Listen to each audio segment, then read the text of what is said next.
awesome.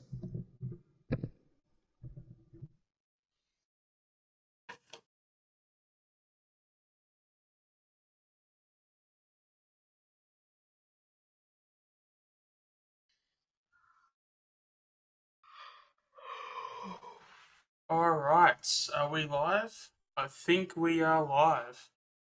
Alright, let's get stuck into this stream. Obviously, this is a live stream that we're going to do.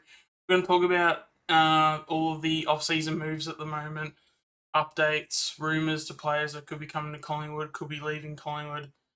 And yeah, there's a few things to say today. There's a few things did happen. There was a few updates. So yeah, so we'll go ahead and get stuck into it.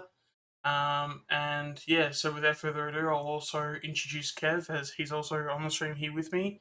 So yeah, I'll go ahead and do that. So Kev, if you want to introduce yourself. G'day everyone, it's Kev's Magpies. Check out my channel as well. Did a video this morning about Lipinski, the update with Josh Fraser, who's now head of academy, so he's now development coach. And I also spoke about the fact is that Max Lynch has requested trade to Hawthorn. So I did that this morning, so check that out as well. Other than that, there is a player, I believe, Bobby Hill, or Ian Hill, actually his name is. They call him Bobby Hill. Yeah, Bobby Hill is his nickname.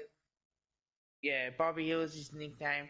Apparently, we offered him 4 years, but I think the money's better than Essendon, so again, I wouldn't count my hopes for that to be done, but if it does get done tomorrow, sweet. If not, I think in a way we still had a very good trade period. I think.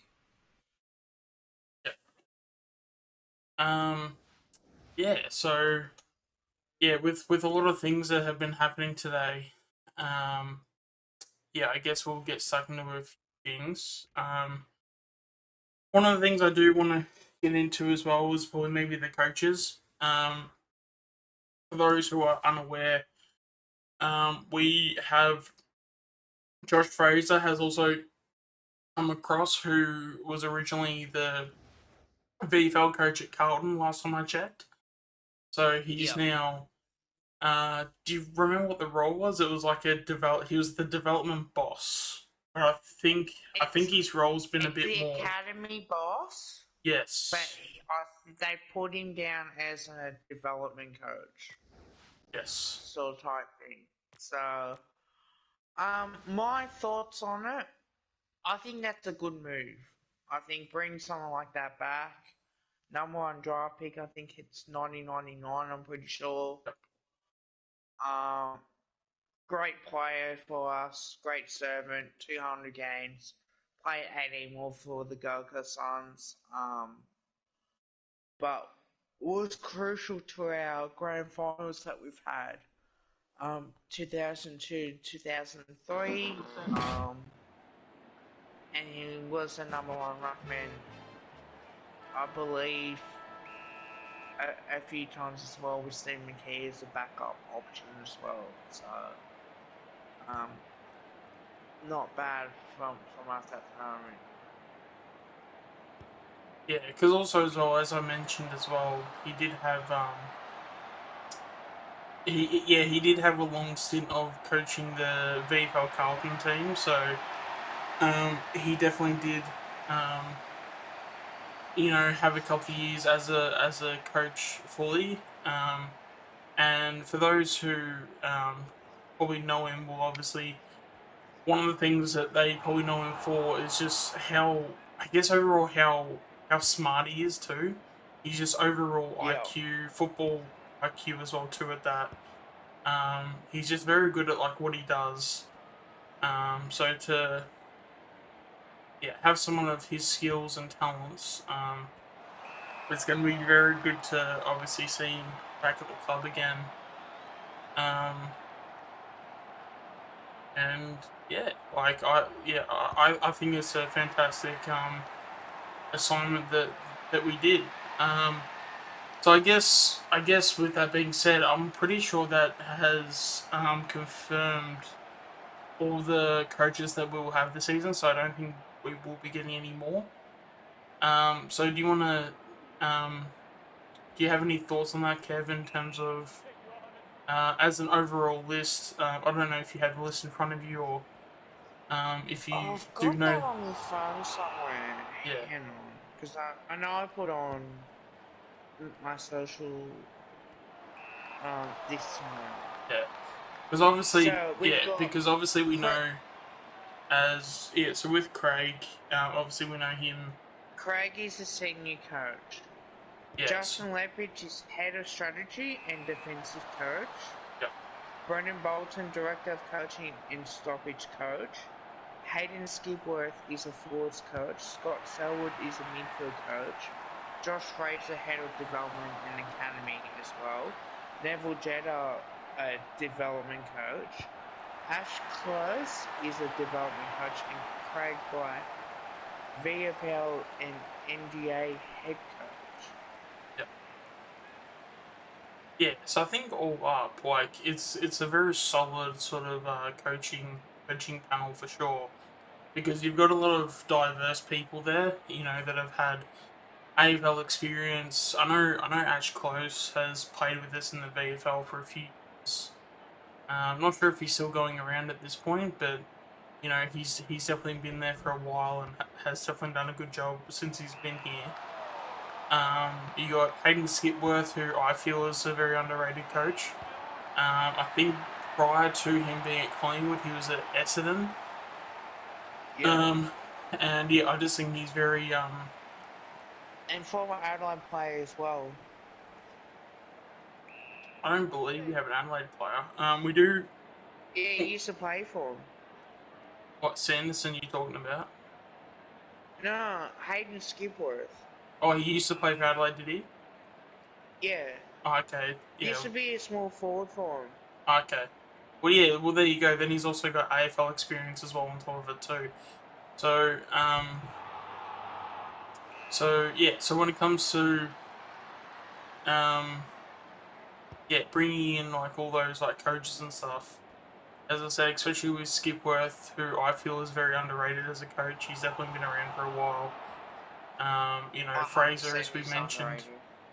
yeah. And then you've got someone like Josh Fraser, who again, as I said, has a very good football mind.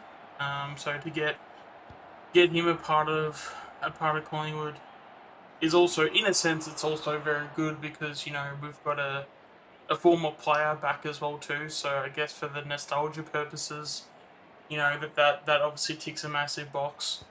And I got then a question for you on that. yeah, I'll wait until you finish. yeah, and then obviously yeah, we've got Bolton with head of strategy as well.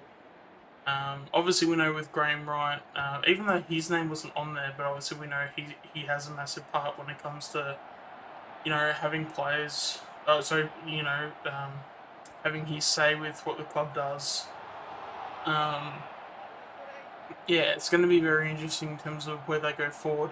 I did also see as well too. There was the high performance manager wasn't there either. That's Jared Wade. He was a part of the Rabbitohs in their high performance. So to I guess basically to get someone like him in is obviously a fantastic get because I've heard nothing but positive things about him. And I think as well, it's just we've got an all-round as talented coaching group, but also a very experienced coaching group too. Mine is Yeah. probably Fly, um, and well, I mean, Fly's obviously done some like VFL coaching and things like that. But like everyone's dabbled with like a lot of experiences in like different parts. And yeah, I mean, I just think that it's obviously a very positive outlook, ahead for Collingwood because yeah, as I said, you've got a mix of experience and then you've also got a mix of talent as well too. So yeah, I think for a club that has been, probably struggling for the better half of like probably the last 12 months. To see a full club rebuild and turnaround, I think you would probably agree, Kev, that the results have been pretty good, all things considered. Because obviously this time 12 months ago, we were basically, probably stressing about the whole trade period and how we had guys like Trelaw, Stevenson, and Flip, Tom Phillips, all heading out, and then we also found out that R2 as well went to North Melbourne along with Stevenson. But yeah, I think from then till now, like I think there's just been a massive change in terms of just the overall future in itself, and I think for one, like a lot of um, yeah, I think as well, like a lot of what's it called? Yeah, well, I mean, a lot of that credit has to go to guys like Graham Wright. I think Paul Acuri probably has to be given some credit because he's been one of the very vocal ones that have come out and said like, hey, we need to just understand that when it's come to going forward with the Collingwood Football Club, we need to understand that we need to have a bit of humble pie, and we need to sort of understand that, for a club that talks about how good we are, we've won, what is it, 3 premierships since 1958. If we want to talk about how we're a powerhouse club, I can't remember how long ago 1958 was, but over 60 years, if you Over win 60 three, years, we won two yeah, premierships. yeah, so Like, over yeah. over 60 years, and we've only won 3 premierships. That's just not acceptable. Um, so yeah, the fact that, yeah, as I said, we are eating that humble pie a bit, and starting to turn things around. Well, I think what was 62 would have been 1959. So yeah, basically in 62 years having 2 premierships. Um, yeah, so obviously our words weren't obviously matching the output that was happening. Obviously, we had made grand finals in that period of time, but obviously we didn't win those finals. So I think to get a bit of a, I don't know, for a lack of a better word, to get a bit of a better grip on where we are in terms of the competition itself.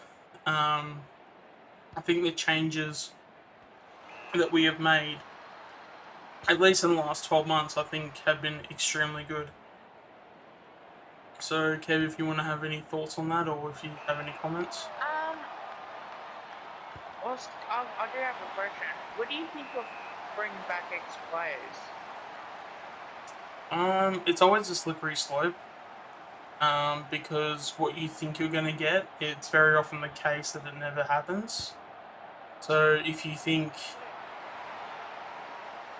and that's the thing, this could be for whatever reason, but sometimes it's one of those things where if nostalgia is the main talking point in terms of getting a player back, I feel like it's only the only thing that happens is pain, basically. So like, you just like, there's never a happy ending when you go down that path. If like that player is only coming because of like from a nostalgia point of view, which um oh, I think maybe saying Beams is that is maybe a bit harsh because I think Beams would have obviously been a bit of it would have been a big help, because we were lacking that extra probably inside mid. There was a bit of a ball inside. So the fact that Yeah. we were going to get Beams, we did need him. Um, but obviously, from what the club knew and what they're telling us, what they know are obviously two different stories. I personally think anyway. We can't obviously confirm it or say it with anything of confirmation, but if you read between the lines, I mean, we've spoken about it a fair bit on this channel and stuff. Um, But yeah, but then in saying that too, there have been some that have worked. I mean, I do believe, like someone like Chris Tarrant when he came in 2011, I do feel that even though he was here if he wasn't here for 2 years, he was here for 3. I do feel that worked because when he was here, he did play very well. But I think someone like a Chris Tarrant, that's the exception to the rule rather than the rule itself. Hey Tom, and I can't remember of any other players before that. I'm sure there was one before Tarrant, and I'm sure there's been heaps before Tarrant, but just of recent memory, that's the only ones I can think of at the moment.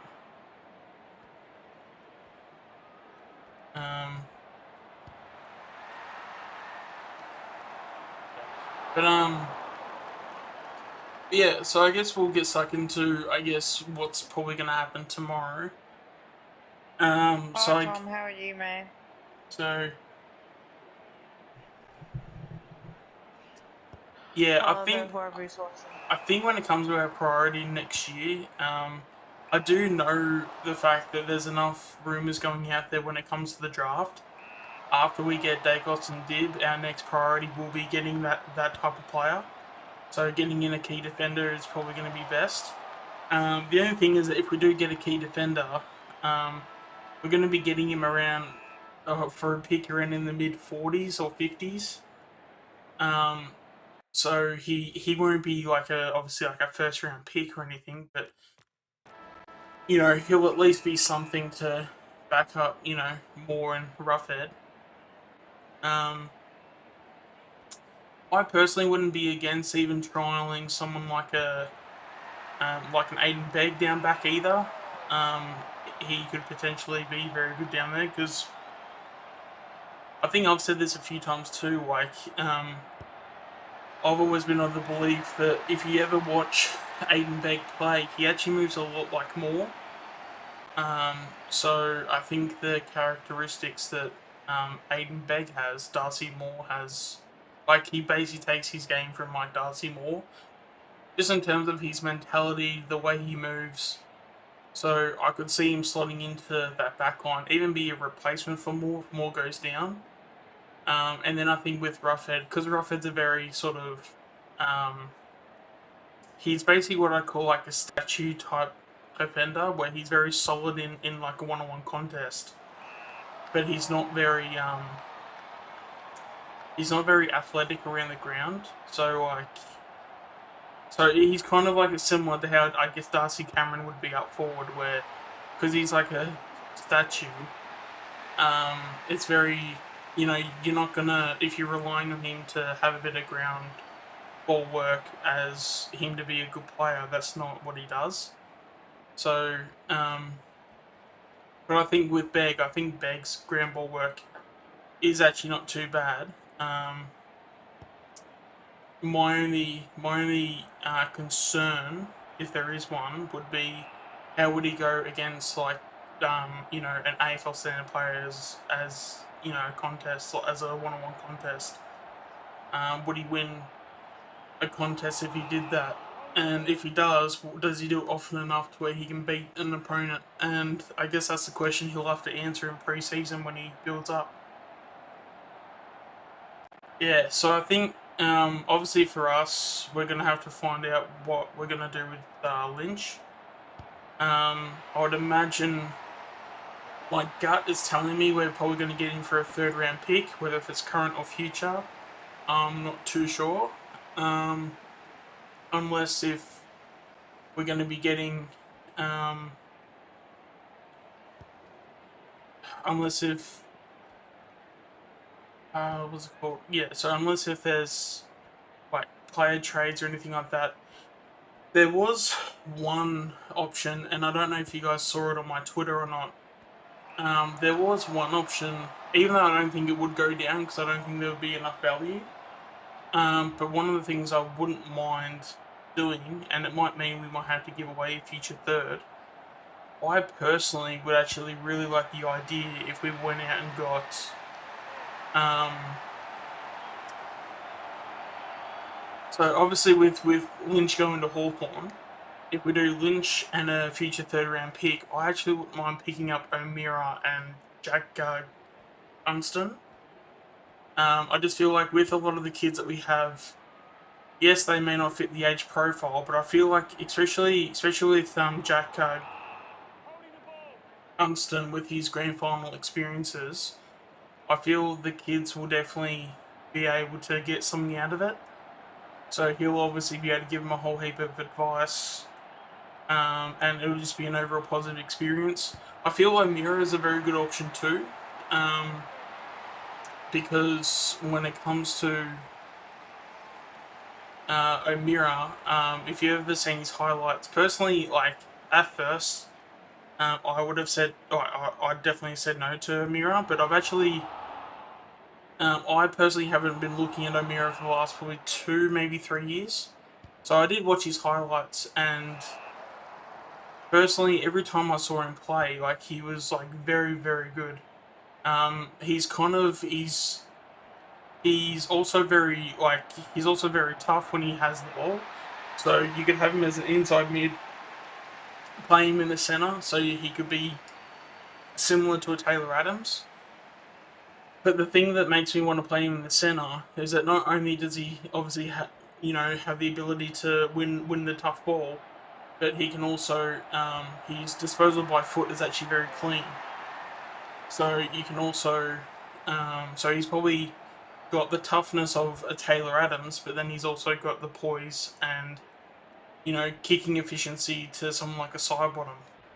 So I think, and then also as well, if you have someone like O'Meara in your team, he will be playing in your best 22. There's no doubt about that. But I think they are under contract, so a trade would have to be made, so they won't be going to the preseason draft.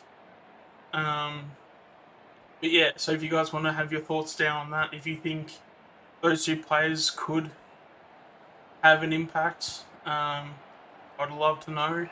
And do you think Max Lynch and a future third round pick would be enough, or do you think we need a bit more?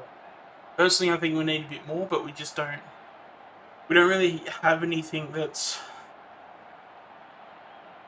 probably viable, that's possible, that doesn't affect us getting Dacos and Dib. So, yeah, it will definitely be interesting to see which way we go with that. Yeah, I think West Coast has always made it clear that they would never, they would always be happy to sign him. It was just a matter of if Brander wanted to sign or re-sign back at West Coast. So I don't think it's necessarily surprising because it was always going to happen. But don't be surprised if he, I don't know, for lack of a better word, basically tells him to go get stuffed, and he basically nominates himself for the preseason draft, because I'm sure I wouldn't be surprised if Wright would be talking to him, because I do think he is he is talented enough to be on an AFL list. It's just that, when it comes to certain player market values, you don't want to be overpaying if you don't have to, sort of thing. So I think that's why a lot of teams are staying away from him at the moment, because no one's wanting to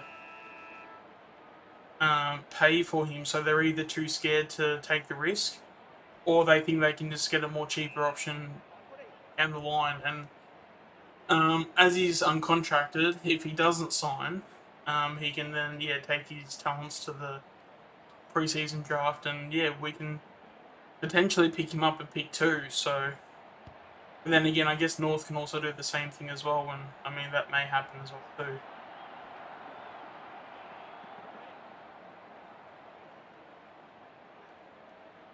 So Kev, do you have any comments on anything like that? No, not really. I think it's spot on, I think, so far. Actually, I wouldn't mind your thoughts on the O'Meara and Huntston as well. Miro, probably would. Depends on how much we have to pay for his salary. Yeah, that's probably the other thing too. That's what puts me off. Yeah, because I'd imagine maybe Gunson may be a bit cheap this time around, but I'd imagine O'Meara would be on team clean.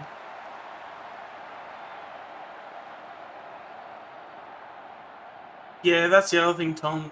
Yeah, that's the other thing as well, Tom, too. Because they have gone so hard for other tall players, yeah, maybe they might avoid Brander as well, too. So, but then, yeah, if that is the case, then yeah, we could pick him up a pick, too. So, the option will probably definitely be there for us. It's just a matter of if he wants to, if he does want to stay at West Coast, all he has to do is re-sign. But I guess that's a watch this space if he re-signs or not, because yeah, I guess if he doesn't, there's a very good chance we could pick him up, and I personally wouldn't mind that because, as I've probably mentioned a few times, I think even I've made it clear that I personally think he's a fantastic player. So, or he's at least a very talented player to where he definitely deserves to be on an AFL list. It's just that the market for him is just not very. I guess the price of interest is not very high for him at the moment, but that doesn't necessarily make him a bad player. It's just that clubs are trying to get as much value as they can, and if that means we can get Brander for a preseason pick 2 pick, well then so be it. Let's see.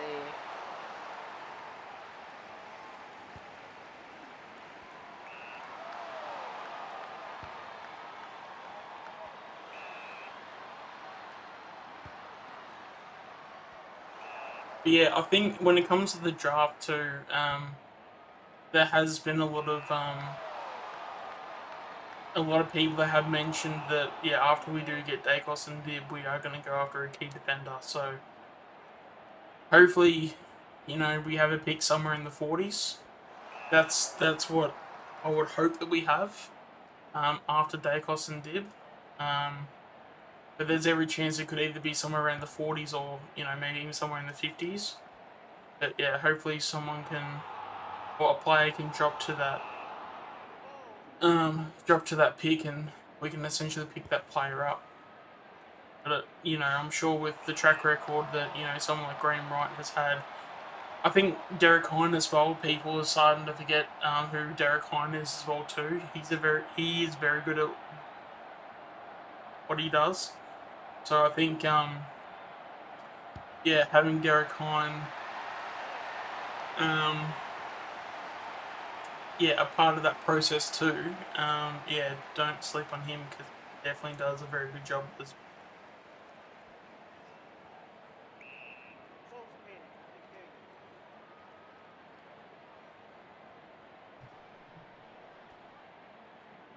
Hi, Bella.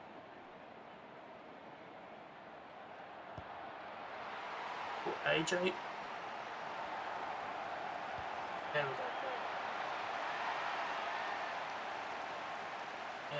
Yeah.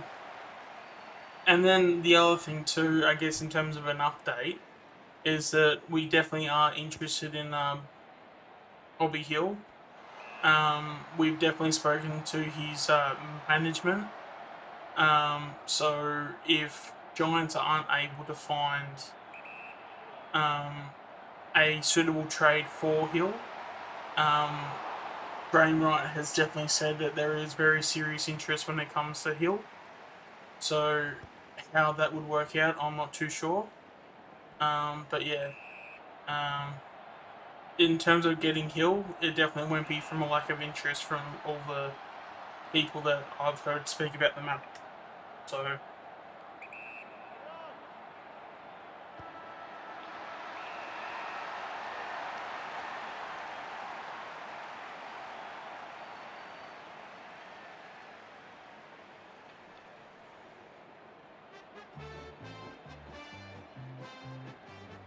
So is there any other players that we're missing?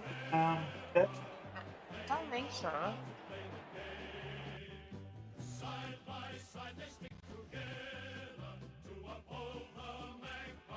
So I guess maybe the next question would be, so if we can pull off some of those players and stuff, where do you see I guess because I guess in terms of expectations and where we could end up would probably be two different answers. So I guess having a bit of context in that too. But where do you see, like, what do you think our expectations are after this trade period? But then where do you think we could possibly go if, say, things turn in our favour? Oh, push for top 8 for sure. Yep. Because I think it's fair to say in terms of expectations, I think expectations should be around 12th. Um, I think I think at this point, that's enough. Oh, fuck. I think at this point, to be realistic in terms of where we could go. Um, I don't think I have Kruger in this one. Um, but yeah, to to expect finals, I think is a bit misleading. Um, The fuck?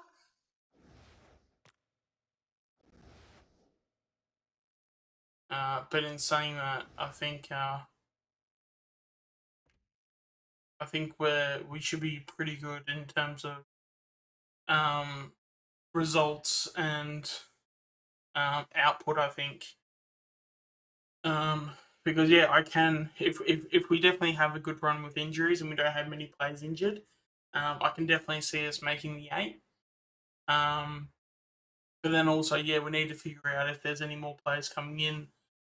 There was some rumors as well. I want to say it was before the weekend that there is one player that we are looking to get, but it was like they labeled it as like a quote unquote surprise player. I'm not sure who that could be and how we could get that said player. Whether if that was Bobby Hill, maybe that was who it was. Or maybe it was someone like a Jack Dunstan. I think O'Meara probably wouldn't have been that because I believe that there's been some reports that I think Port Adelaide were going to get him or something. So apparently Port Adelaide are going to potentially make a play, but I mean, I like to think that we're going to at least try and make a play for both of those guys. Because yeah, I think when you have someone that's, I think when it comes down to it, when you bring in players, certain players can bring in they can make a difference that are in your best 22. I think you always have to try those players out, or you have to make an effort to bring those players in because if they're going to be in your best 22, you know that they're not going to be players that are essentially bad players for quick analogy. So yeah, Kev, do you have any thoughts on that? I think we need some players, I think for sure. It's all a matter of what we'd get now.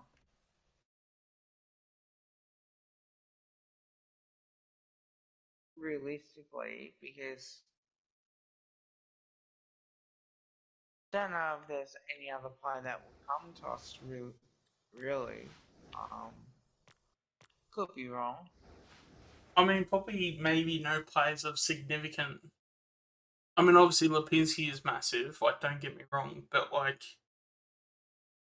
I think because we finished 17th, we're probably going to have to prove a Dang, lot to the competition. yeah. Um, in terms of, I guess, proving to players of decent talents to say no, we are a decent chance for finals every year. Obviously Lipinski came over because he wants a bit of opportunity and he knows because of where Collingwood is with their age group and everything. He knows that we're going to be up there very soon.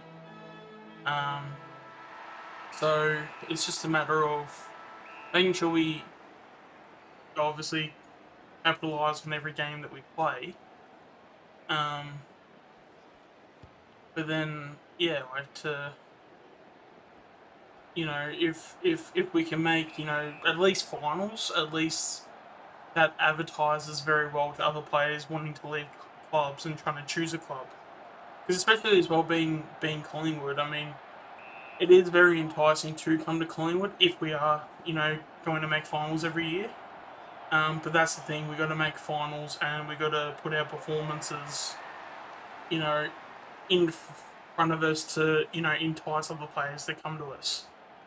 Because, there's not really, there's a reason why, there are no main players that are wanting to go to, say, North Melbourne or, say for us, for example, even though Lipinski, I think he will be one of those guys where he will be very good.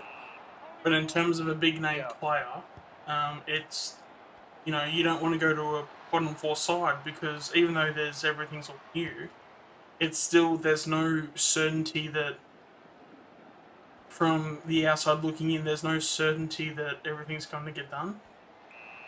Or like the performance will, lead to us, making finals. But that's the thing. All it takes is, especially if we can have a year.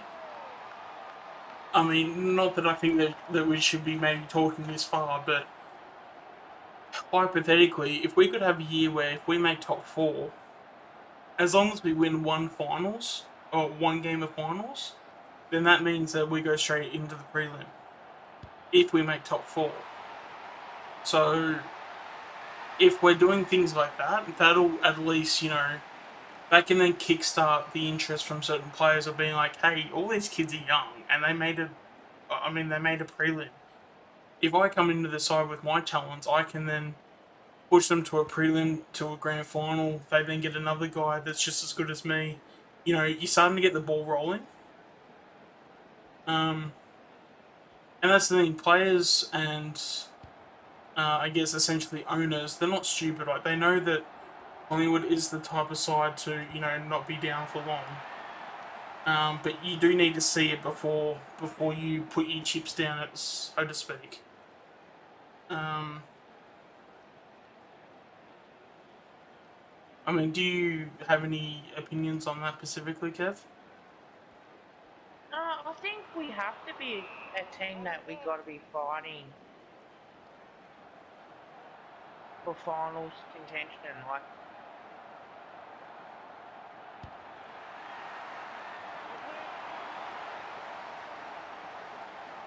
Yeah, because especially as well, I mean, like, if we look at like this year and stuff, there was also a couple of key defenders, as well, that were up for grabs too, and for whatever reason, I think it was due to maybe possibly money or, again, being enticing to certain players.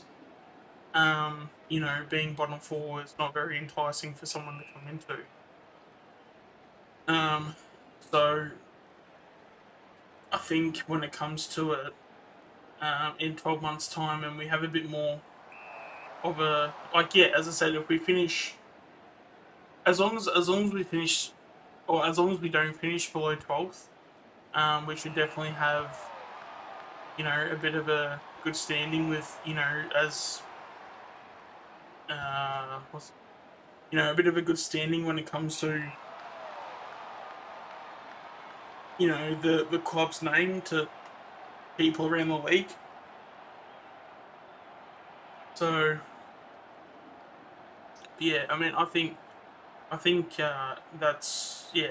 At the end of the day, I think it's definitely very possible to potentially have that done. But then again, like, yeah, the work also needs to be done as well to essentially have it happen as well too.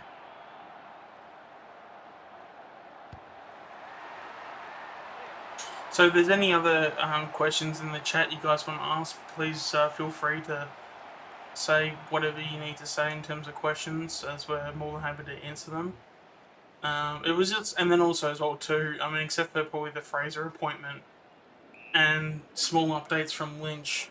Yeah, there really wasn't too much on today, so I would imagine because I think was there any trades done today officially? I don't even think there No, was. So no. yeah, there wasn't any trades done. Well, there you go. Missed that one.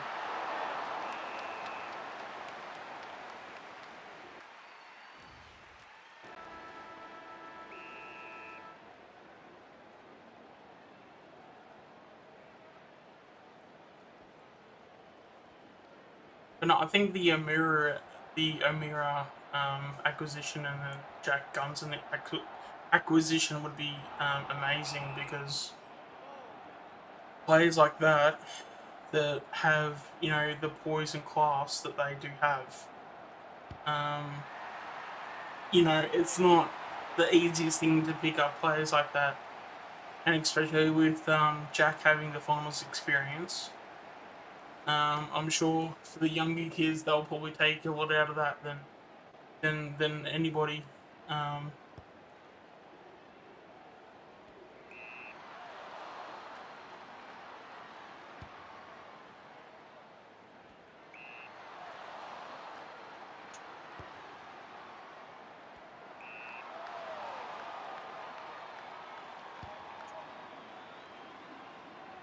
so is there anything else you want to chat about, Kev?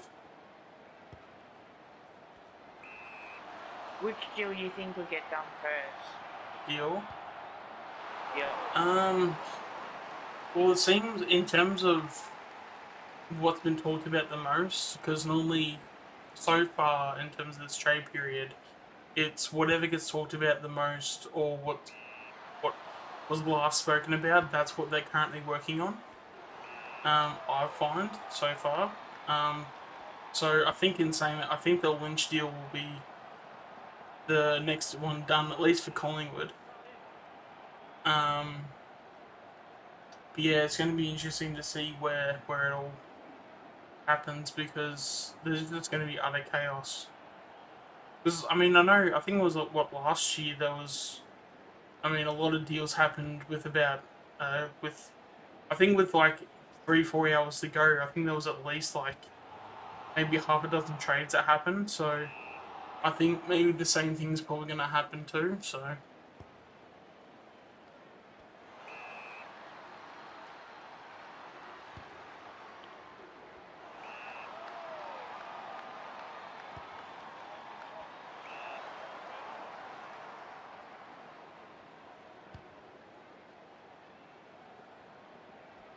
I guess the other thing too. Do you think that is there any way a deal doesn't get done for Lynch, or do you think we're definitely gonna, regardless what happens, we're definitely gonna accept any trade that comes his way if that is what has to happen.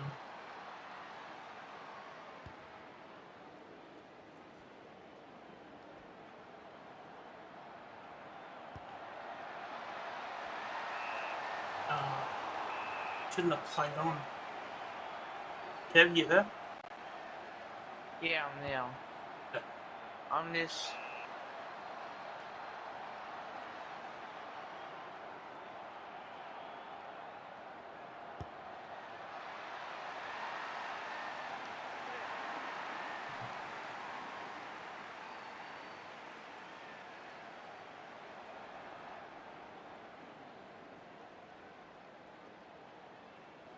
Yeah, so if there is any question in the chat, feel free to ask them, as I'd be more than happy to answer any questions. But yeah, is there any other questions that you would want to ask, Kev? Or So, now that we got Lipinski out the way, yep. who else do you think will get it? Or you think that's gonna be? Well, I know there's significant interest in Hill, so we're definitely making an effort to get him. Will we get him? Probably not. Because I mean, when a player sort of says that he wants to go to a certain team, it's very rare he doesn't get to that team, or if not, he then just stays with his current team. But then in saying that, all the what's the word? All of the noise around Hill has basically just meant that Essendon have been doing all the talks, but that doesn't necessarily mean that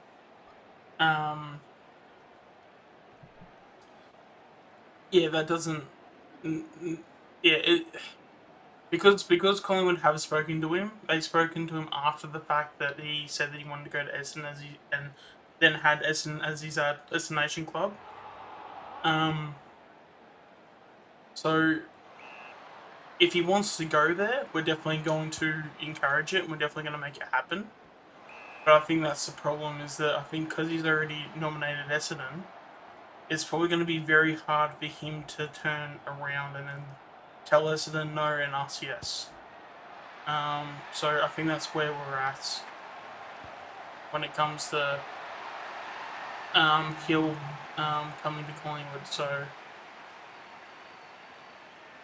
but yeah, I think personally we should definitely make an effort though, because I do think he's very, very good. Is Will Hoskinelli in our best 22? For round one, I believe he is. I think he's earned the rights and probably the respect of the playing group to start him in the best 22. My only issue is that with a new coach and the fact that Fly has basically come out and said that we are going to make our players tackle. Oscar is one of those types where he has been one of those ones where he has been infamous. He's been known as an infamous miss tackler, if that makes any sense. So there's a lot of. It feels like there's going to be a lot of pressure for him to perform and a lot of pressure on his spots. So if there's any guys that are looking to take a spot, Hoskinelli's spot's definitely up for grabs. If he goes into preseason and he comes off, say, second best in preseason, there's a door opening for certain players to come through and play round one. But I think right now you would say that he should earn a round one gig. Whether if he gets it or not is probably another question, but I think he definitely has the runs on the board to at least start round one, and then I guess he'll just go from there. But there's also every chance too, maybe someone like Costinelli needs this, pick up the arse and maybe needs a little bit of pressure for spots, because of the fact that he's had Buckley backing him in, which is never a bad thing. But the fact that he's had a new coach, it might make him it might put a bit of pressure so that he actually can. I'm trying to think of what the word would be. Like in a good way, it puts pressure. It puts pressure on him to make sure that he's actually earning his spot every week. Yeah, I think as we know, I think Hoskinelli will be a fantastic player next season. You just need to know when it comes to round one, is he going to be up to standard when it comes to tackling? Because we know that if he's not going to be sticking his tackles, he won't be playing, or he won't be playing more than. He probably might give him maybe 2 games, 3 games. But if he's not going to be tackling, you would think that at the very most he wouldn't be there for more than a month. So he's probably So there you go. So even 4 games, he's probably going to have to show that he can tackle. But that can easily be done. A couple of gym sessions, maybe he can put on some kilos as well. So he can get a bit tougher. you know, it definitely can be done. But yeah, I think in terms of from a supporter base and knowing what we know from Hoskin Elliott and knowing from what Fly has said in terms of what he wants from his players, we know that, you know, it's not matching up when it comes to Hoskin Elliott because, yeah, as I've said multiple times now, when it comes to Fly wanting, he wants people that tackle in his side, and yeah, we know when it comes to Hoskin Elliott, he's not necessarily the best tackler, especially when it comes to a hard tackle that needs stuck in late in games in crucial times. So yeah, do you think that's about right, Kev? Yeah, I agree with that. I think it's about right. Is there any other players you feel are in that same boat? Probably excluding any young players too, as well. Might add, because he has put a couple of the kids on blast. But is there anyone that's more of a senior player that you feel that you probably wouldn't necessarily back when it comes to, you know, a tackle? You know, if it comes down to the fourth quarter and there's a player trying to get past one of our players and he needs to stick that tackle, is there any players that you're not like you wouldn't back in? Jordan DeGarry. Oh, okay. Is there a reason for that? Well, we know that Dusty gets lazy and doesn't tackle right. Yeah. I think if he gets the person and he tackles them, I think he's a good tackler when he does get them. But I'm not. I'm kind of with you in the sense of like his issue is not necessarily tackling, but his issue is getting to the person to tackle them. That makes any sense? Yeah, I think. Um, but yeah, I think De Goey's gonna have a massive preseason, and I'm expecting pretty big things from him personally. But no, I can actually agree with you on that. In terms of right now, yeah, he's probably one of those guys where he probably knows what to do in terms of getting better for next year. Um, and I mean, yeah, we can say that he needs to do all these things, but yeah, I think he'll be the type of person where he'll probably go off and do those things. But yeah, we'll just need to obviously see it,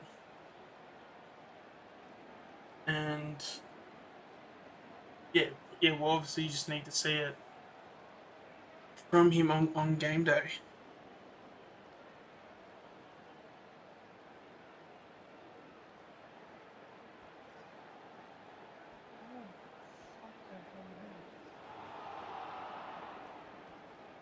Get him, yes, kick it.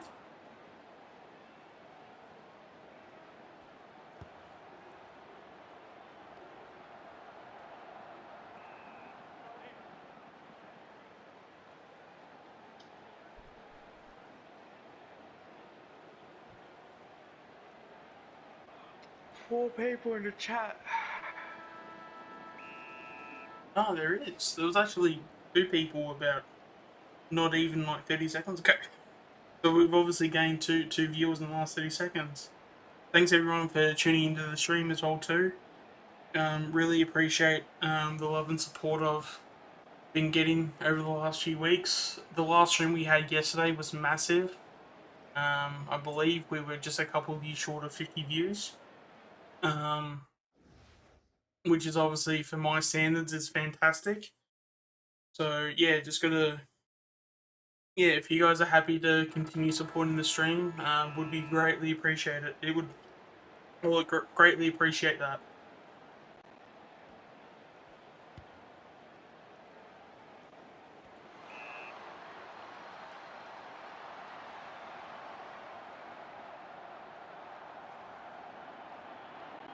And then yeah, if also as well, if you've been watching the content for a while, yeah, for one, thank you. But also as well, don't be scared to obviously like the video too, and to also sub for more content because we'll obviously be doing a hell of a lot more streams over the off season and plenty of things, plenty of other things coming too. Oh, fuck's Probably sake. probably might get stuck into some video games as well too. So yeah, just make sure to stay tuned for all of it, because yeah, we're gonna obviously get stuck into some content real soon, and yeah, hope you guys enjoy what's coming your way very soon. Yeah, if there's any new people in the chat too that want to ask any questions away, feel free to do that. But yeah, if not, we'll just relax and play a bit of Evo 2, and just we'll take it from there. But yeah, Kev, is there anything you want to bring up or anything, or? Well, I think I don't know about your channel yet, but I know that I've got some content coming up as well. Yep. Yeah, if you want to shout that out too, more than happy for you to.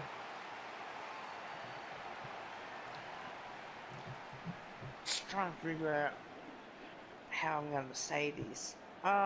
Well,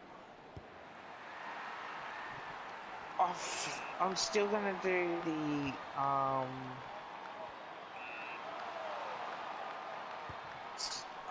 AFL season predictions video, just recapping for that, going through where I had teams in 2021. So it's been pretty tough. Obviously, I couldn't really, the trade period does take. It takes its time, because like it's as soon as you're rumored, it's like you want to make sure the deal gets done as much as possible. So I do have that coming up, but I do have others as well that I think should be coming up soonish. I'm pretty sure. So whenever I can get that done, I'll get that done. Yeah, it's if not, I've always got other days to do it as well, so it's not like a big issue on top of that.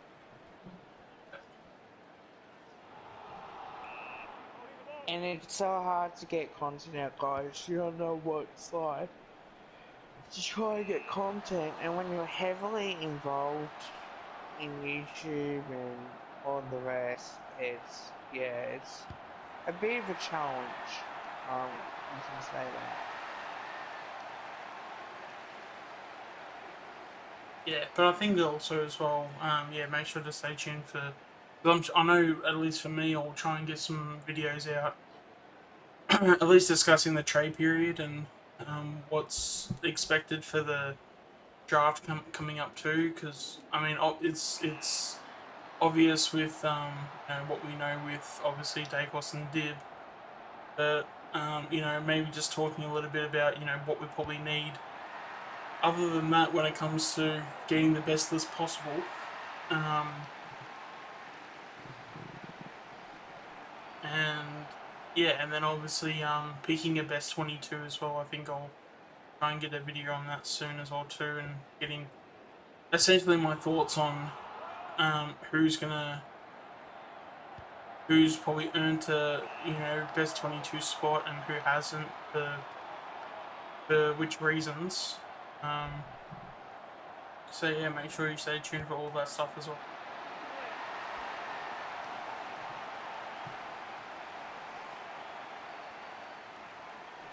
Probably the other thing we could do as well, is there any players, Kev, you think could be in the best 22, or may not be in the best 22, that you probably want to discuss about?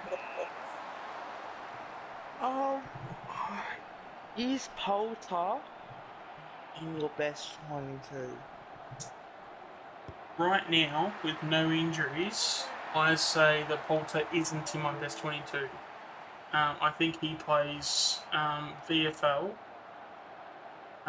But again, in saying that, he's probably one of the first ones off the rank to play AFL if there are any injuries.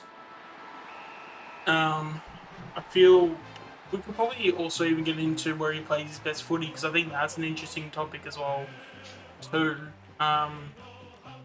Because I feel like he sort of played a little bit as a wingman, but also as a defender at times too. I think it's probably good for him to also play both of those roles. But personally, I think I probably see him as. I think at the moment I see him probably playing a little bit on the wing. Um, I wouldn't be against him, obviously. 100%. I wouldn't be against him going down back because he can do that role, and he's. I personally think his kicking efficiency is very underrated too. I mean, we've spoken about it a few times on this stream, at least from my point of view, on what I think of him and where he's probably going in the future. Like I think because he's 193 centimeters, but he basically plays as a tall mid. Um, but he Yeah. doesn't have the physical attributes yet to probably do anything in terms of an inside sort of like nature. So in terms of winning contested ball, getting inside and trying to get your hands dirty, sort of thing. He doesn't have that body yet. But I think when he does that, I think he's going to be, probably similar in this in the veins of probably even like a Lipinski even. But he's got 4 centimeters on Lipinski, so he's taller as well. I mean, I've spoken about how I think he's probably our next Scott Pendlebury as well. Um, so to get okay, I got a couple guys back this week too. So to get some of those guys into the squad, um, you know, it's also good the fact that they can play multiple roles. But I think in terms of Poulter's full evolution as a player, he's either playing as a center or he's playing as like a on ball like Rover or Rock Rover, something along those lines. So I think personally, he's probably in that bracket of I don't know how side. Yeah, I can definitely see um something like that, happen. It's a matter of as he's being a boulder, I'll put him on the bench now. Um, yeah, like I can definitely see him be that sort of midfielder, and because he's 193 centimeters, which is crazy to be that height and be a midfielder. But yeah, if he develops himself physically, I can definitely see him being like a Scott Pendlebury because he is. Does he kick on both feet? Do you know, Kev? Because I know he's kicked on his left foot. Like he's a left footer, but I think he also kicks on both feet too. So I think so. um, yeah, so he's definitely one to at least to watch out for. Um, and yeah, no, Oh, I I need to I've got stop. I've got a lot of praise for someone like Porter. Because yeah, because I've mentioned it multiple times on this channel that Porter and McCreary are the next, second coming of Dane Swan and Scott Pendlebury. So um, yeah, if that doesn't make you think that I've got very high hopes for them, or I think that they're going to do very well, then yeah, I don't know what else to tell you then. Because I do genuinely believe both of them are going to be fantastic. Um, yeah, just got to make sure that we also, make sure we don't give them too much to do, and we don't sort of like um, physically sort of drain them quicker than what we should. Because I feel that because you don't want to be doing, someone to for an example, someone like Carlton, where Carlton played Cripps a lot, and because they played him in the midfield, started him there. I don't know if it was from day one, but if it wasn't day one, it was pretty close. and he just didn't have any support. And because he didn't have any support in the midfield, if you look at him now, he's got everything taped. And that's because he's got everything about him is either injured or very, very sore. So, um, to have that, to put Bo and the guys like Bo, Porter, Bianco, all those guys equivalent through there, Ollie Henry, I'm sure everybody knows the list of all the guys that have played anywhere from 1 to 3 years. If you do all of that for players like that, they're just going to be worn down towards the end of their careers. So if you look after them for early sure. on, and they then physically build up to where they can take a bit of pressure and things like that, then I think also as well, I think you do see a lot of players now retiring at like 36. I think how old was Berglund when he retired? Was he 38, 37, somewhere in there? I think so, yeah.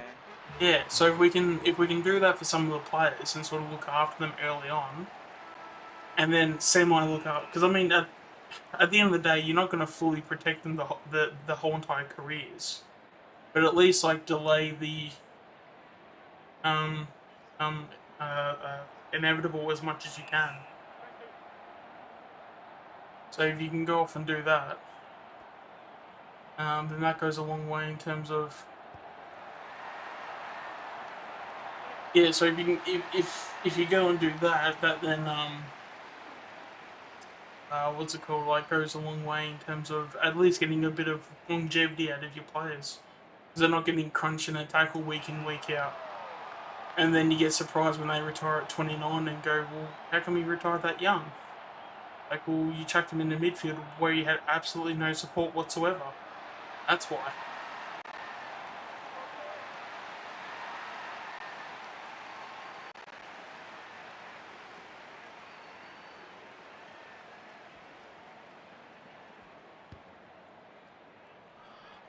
Oh, for sure, man. That's what clubs get realistically for not doing the right thing by the players. It's like, well, you just put that on yourselves.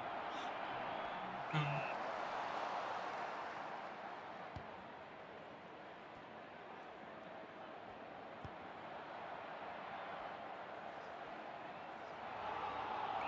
There you go, holding the ball. Yeah, that's the other thing too. One of the things I think what we should be doing with Bianco as well is that we should also be playing him in the VFL. Not because we think he's not that good of a player, but I think we should also give him a bit of a captaincy role in like the VFL, so you can have a bit of a mix between you got your core group of AFL players and your core group of VFL players. So a lot of those 1 to 3 year guys, if they're not playing AFL, have them in the VFL, and Yeah. then you can then have say Bianco in there.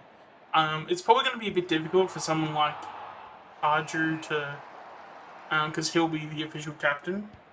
Because isn't he co-captain for someone else? I think, yeah. I think is it Huswaite? Yeah. Yeah, so him and Huswaite are the co-captains, but then again, like it just because it's a label doesn't mean you can't act as a captain on the field. But yeah, like sort of even if you have to tell those co-captains at the time, like hey, we're gonna have Bianco in the VFL for a little bit. For the time he's here, try and get him to try and get him involved in a few captaincy things. And then it can even improve those guys as leaders as well too with Tarju and Huswaite. Um,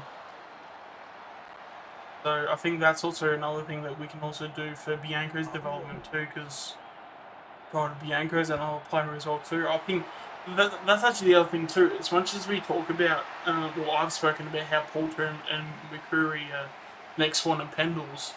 I reckon Bianco is slowly turning into the next Sidebottom. Do you agree with that? Um, well, in a way, yeah. You can sort of see that a little bit.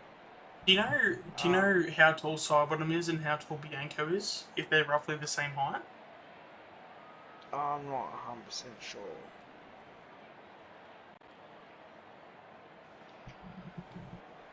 I'm gonna end my stream where I am at the moment. I don't Alright. think there's much to do. I don't think. Go on to the next one.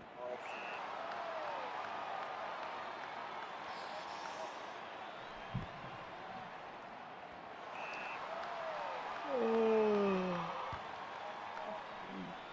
what's the time? Can't stand. Just to let you know, Kev, you're still live on my stream as well. Yeah, I've seen that. Yep. Just to make sure nothing that's like nothing's like said without your knowledge, that's all. That's so good, man. Yeah, so do you think that's probably something that we could probably go up and do too? Because, you know, if Bianco's there, he can obviously develop himself as a leader. Because yeah, I reckon he is. Potentially. Yeah, because I think like he's probably going to be molded as that. You know, if he isn't already, he's probably like the next future captain in waiting. Because he did obviously captain the. Trying to think, was it the Oakley Chargers he captained?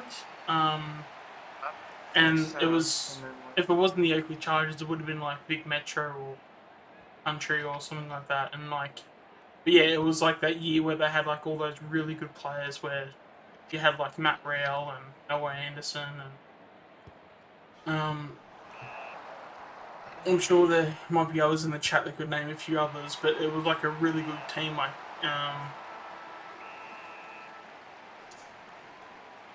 I think the Kings were in that draft, but yeah, there would definitely be plenty of players. How many years? How many years does Pendlebury have left? 2 or 3. Well, he signed a 2-year deal. He's 33 from memory. I can look it up just to confirm. Also, guys, as well, that video, by the way, of the beans, nearly 50 views, 44 views. Thank you. He'll be 34 in January.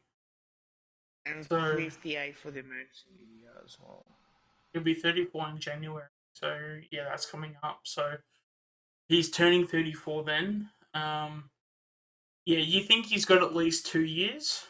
Would he go an extra year? I guess it kind of depends on where we are. If we're a serious contender, I could see him going another year.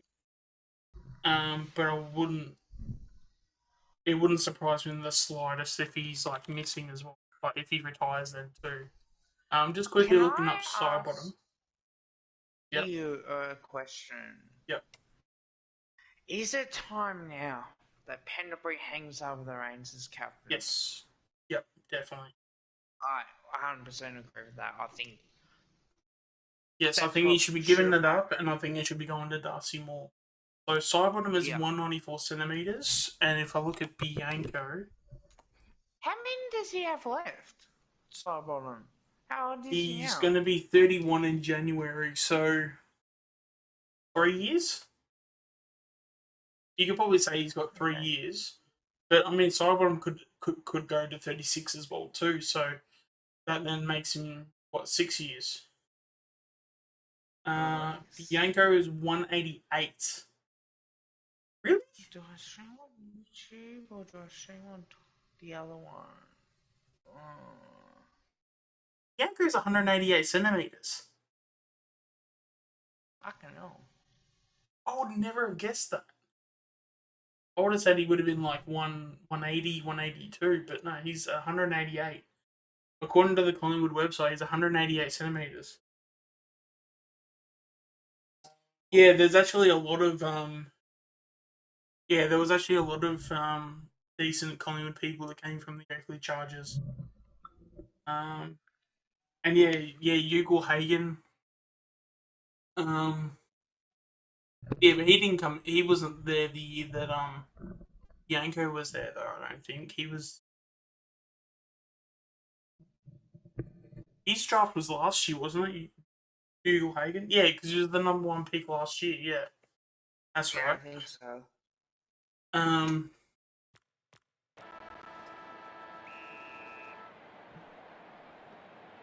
that's shocking to me. Actually, I don't know why that's surprising me so much.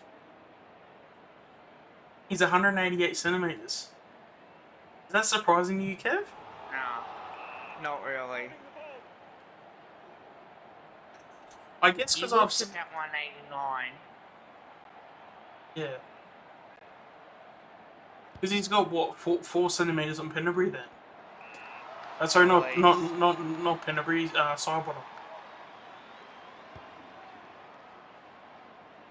Because Sidebottom was 184. Not tonight, grass. Maybe tomorrow.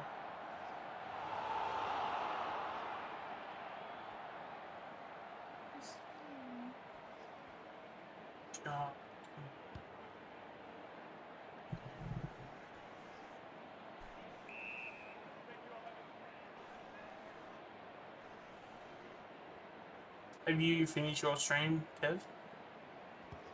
Yeah, I was about to stream it on YouTube for the second one. Oh, okay, all good. Let me know when you go live, and I'll have a. What now? Oh, okay, all right. When I get the next break, I'll tab open. Can I ask a question as well? Yep. Far away. So, you check your previous videos, see how many you've done? Not a hell of a lot, but I do, yeah. I mean, I'll probably check in every now and then, so. Well, I mean, is it a lot to say? Oh, I guess it depends when I do a video or a stream. But if I'm going to be doing it, say, yeah, so say if I do a video, I might probably check it maybe 2-3 times the next day, just to because I'd be curious of where the views are, and then I'd probably maybe do it the next day, maybe twice. So I'd say Yeah. over 2 days after prior to doing the video, it'd be like maybe 5-6 times over 3 days, maybe. So I guess you add up how many videos I do and things like that, and then I guess you can maybe get a good guess. It's probably, I mean, I'm always interested in, like, keen to know, but I'm not, like, starved to know, if that makes any sense. Yeah, I think I like checking, see how many views I've done. That's just Oh, like, me, don't get me personally. wrong, it's good to know when you've done a good video and, you know, you see the stats on it and things like that. Previous just hit the post. But yeah, it's definitely something I do. Because I'll be like keen, or like if I feel good about a stream or video or something along those lines, I'll be like, yeah, okay, cool. I want to know how the video went because I felt good about that one. There's like things like that, but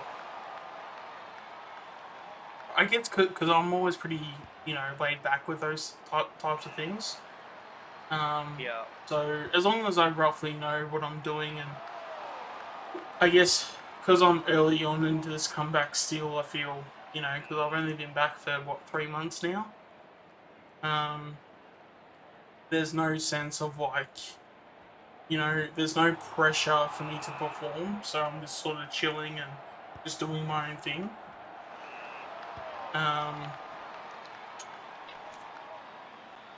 Yeah, but like I haven't like stressed over it if that's what you're asking, because I don't think I've put in enough effort or taken this seriously enough to warrant to stress over it. If that makes any sense. Yeah. Did you check my video out today, or? I definitely saw it. I've got it in the watch later list, so I'll probably check it out tomorrow because I've got a whole heap of videos I've got to check up on. Because I haven't watched YouTube in probably about a day or two. I've got a whole heap of videos to like sort through.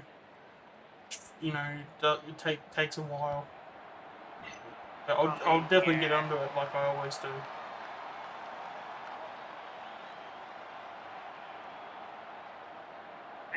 obsessed about this shit.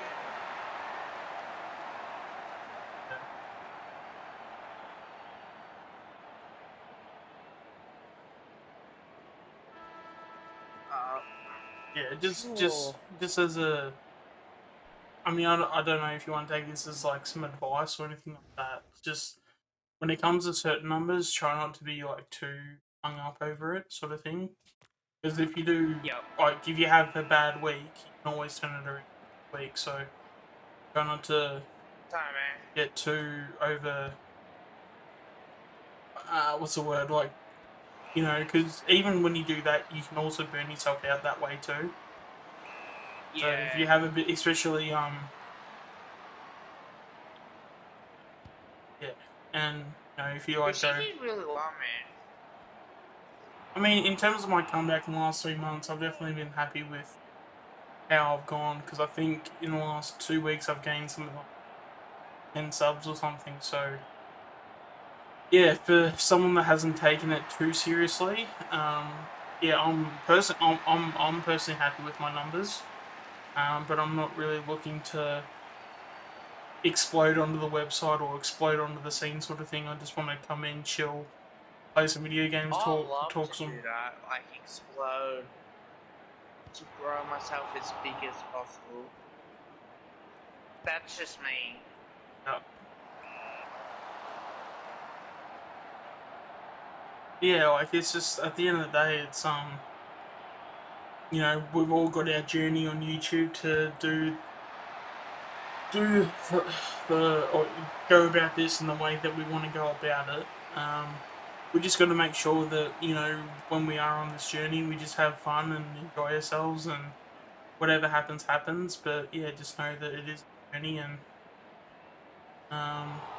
there is life after yeah, there is obviously a life out of YouTube as well too. Um, I'll get to some of the questions in the chat because for some reason I've just been very invested in the gameplay Oh, at the did you moment. hear a rumor? What was the rumor? You know the Simpsons hit and run game, right? Oh yeah, yeah, they were looking to remake that. Yeah, that rumor's been around for a little bit. It gained a bit of steam a couple of weeks ago. I hope it's I true. watched that. I want to get it. What? It's actually official, is it? It's coming out on PS4, PS5. Like, it's coming out next year. That's news to me. So when did that get announced? I said on the thing, I'm pretty sure. Okay. Because it's coming out on PS4, PS5, Yeah. Xbox, Because I all know the there was rest. an And you know the Unreal. Lion King that they Yeah. did the remake? Yeah. Yeah, I know that. That They're definitely doing happened. a number 2 of that. Okay. Yeah. Is that like? Have you seen that, Tom, as well? Because that's news to me. I do know that there's a Grand Theft Auto trilogy coming before the end of the year finishes. It'll be Grand Theft I'm Auto pretty sure 3. it's next year because I checked, I did watch it. Okay, yeah. I might send you the link.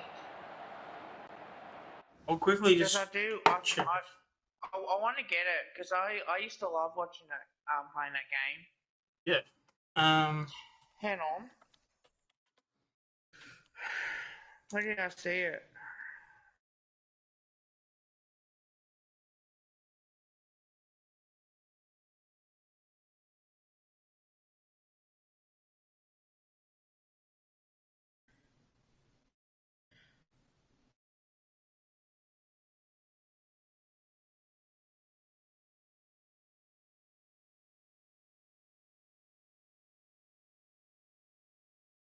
Yeah. No. Yeah. No. That's not a. If you're talking about Button Masher, there's a channel called Button Masher. He's just a guy on the internet that made it in his own time. Oh, okay. Because it's a concept trailer on how it would look and stuff. So no, man, like, but it would be awesome though. Like, don't get me wrong. But nah, it's Because now you can play Chief Wiggum as well. yeah. But I think it was a concept more than anything else. So it was just it was a video that they made for views basically, but it was also Oh, I've like, seen that too, guys.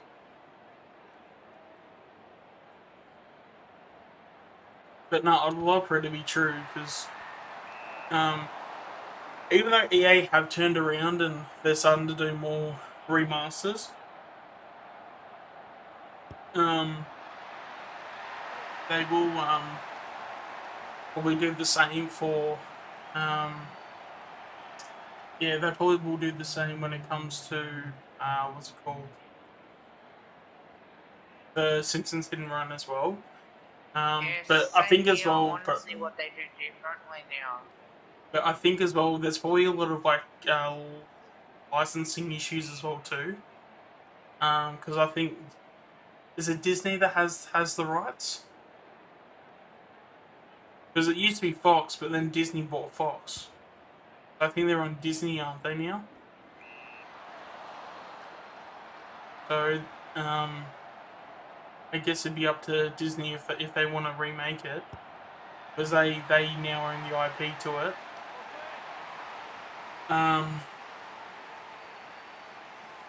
Yeah, and then was it EA that made Hit and Run? I can't remember. I I believe think I, so. I believe EA made it. If they didn't make it, they published it. Because it had Bart, Lisa, Homer. Yeah,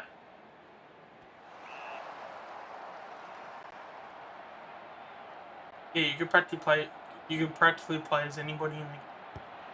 Yeah, it was a really good one too.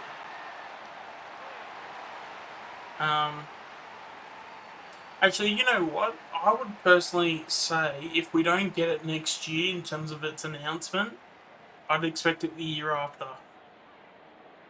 Because when you normally get fan-made trailers like that, especially if they normally blow up, a lot of companies will look at that and they go, shit, we can make a bit of money out of this. We just have to make it and we just have to make sure it's good. So, because that trailer's out and has that video gone viral, or has it been pretty quiet in terms of its I views? think it would have been. Yeah, because if it went viral, then I mean they're probably making it right now. So if they're making it right now, it'll take about. It wouldn't take anything more than 2 years. Um, so by June of next year, we could even get a trailer for it and saying that yep, Simpsons Hidden Run remake is a thing. And it's coming out at the end of the year, or they could say early 2023. So it's a possibility because I think knowing how big the Simpsons are, even though am I right in saying that the Simpsons aren't as popular as what they used to be? But I'm positive that they're probably still popular. They're just not aren't as I'll popular as probably they say were. so.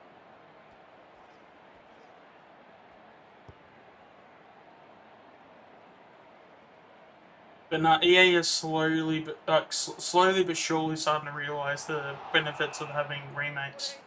Because I know a Dead Space remake's coming next year, so um, that got announced a couple of months ago. Yeah, that got announced. I want to say June, July, somewhere around there. I want to say it was from an E3 press conference, but I don't think it was. But it was a couple of months ago.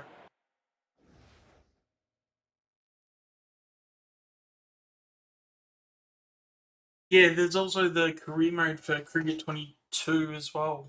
Um, I'm hoping that they have a bit more layers to that because they have done that in the past for other cricket games, but it's been like pretty basic in terms of the pathways and apparently this one like has like a full on. I don't know if it's like a full on story, but apparently they've got a little bit of a story mode in it. So I'd be keen to figure out how that all works.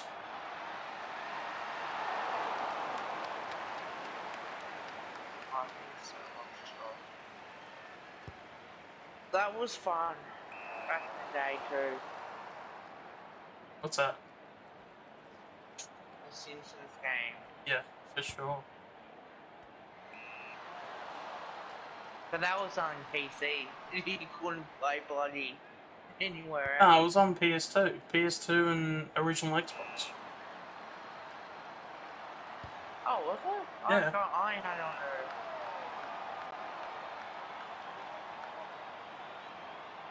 There was one Simpsons game I remember that was good. There was one on DS that was alright, wasn't it? Was it DS? I want to say he came out around There's one on the 2010, just PS1 or before. PlayStation 2. Yeah, Hidden Run came out the PS2, Xbox, and probably PC as well. I'm pretty confident in that. When did that come out? In 2004? I'd say so. Because there was one with the Aliens one. Nintendo DS.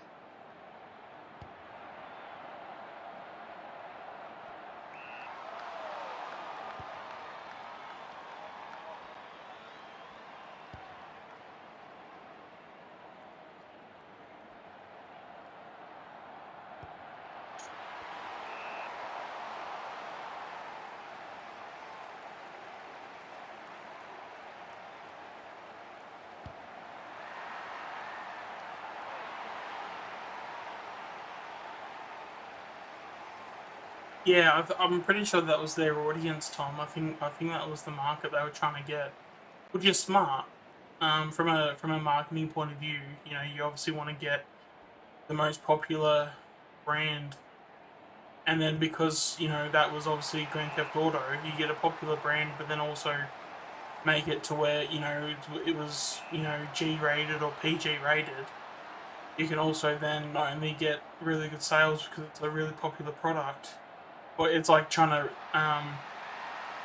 copy off a popular product, but then you also had kids involved too, so you could theoretically get kids to buy that too. So the combination of those two factors obviously just screamed money. And then also back then, I want to say it came out. If it didn't come out 2004, would have came out 2003. And then yeah, back then Simpsons was really popular back then, weren't they? That was when Yeah, I I'd was say watching so. it. I was definitely trying to watch every episode around that point. So um, I guess yeah, that'd be their only concern is it as popular as what it originally was? But you'd think even if it's just a remaster or a remake, it's not like they're going to be doing a full game on it. So their resources or ideas are already there. They just have to remake the game itself. So the majority of the work is theoretically already there for them.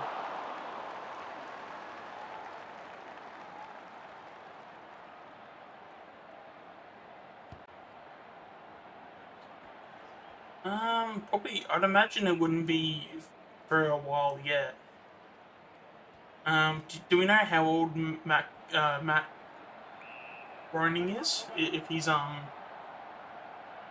close to I'm not too retirement, sure. or because Simpsons have actually been around since the 80s. That's how long they've been around. Their first episode was like 87, 88. Probably in your 60 now. Yeah, he'd be pretty close to retirement. And then with Disney, I'm sure they'll probably have someone waiting in the wings to. I could have sworn I all that. I'm sure they'll have someone waiting in the wings to replace it. To continue where you left off. Because if you're Disney, you wouldn't. If it's still popular, you wouldn't want it to stop. And I'm sure you'll definitely have enough manpower or writers to continue it. So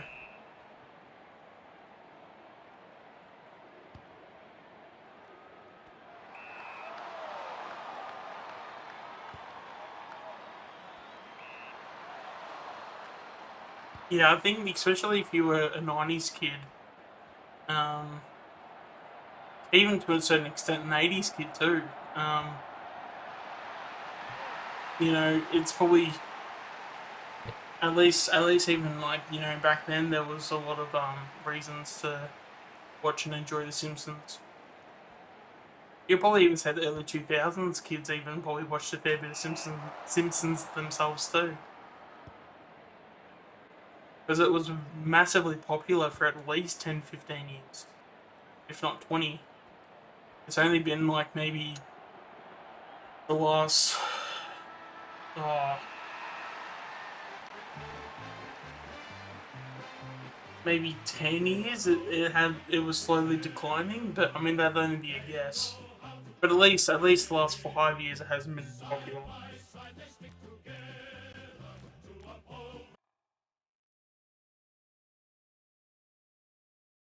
I say so.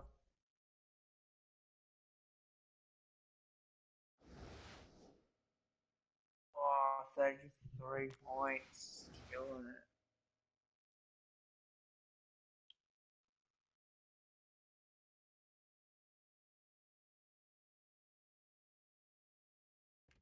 No injuries, no changes. Alright, just leave it and get stuck into North Melbourne. Ooh.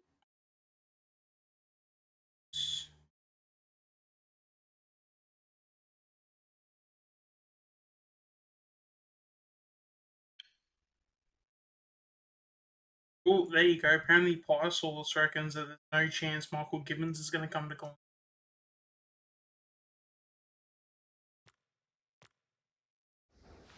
That's interesting.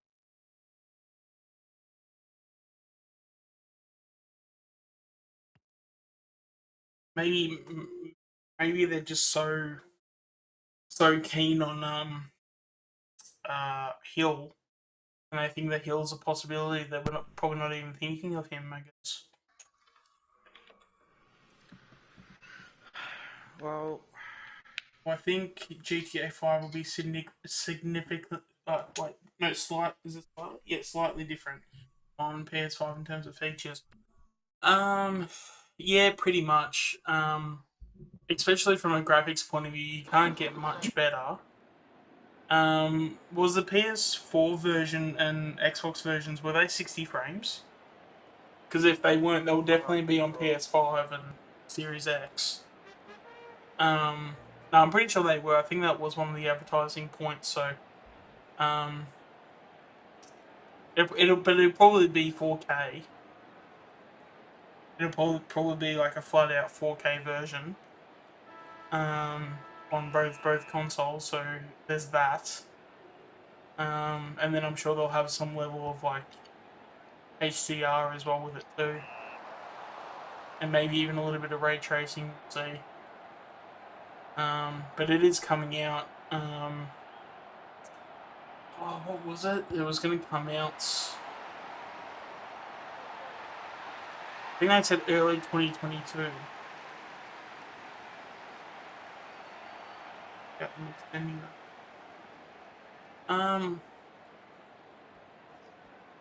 I mean, it wouldn't surprise me. I mean, they made a whole heap of money out of it, so they make it to where there's more value for people coming in that have been playing it all this time. It wouldn't surprise me. Um, because they definitely wouldn't be breaking the bank after how successful GTA 5 was.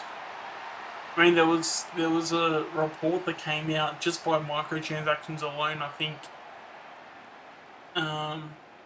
I don't remember the length of time, but like it's basically people have paid like over $1 billion of microtransactions in total. Like that's how much money that's made, and that's just off like shark cards and stuff.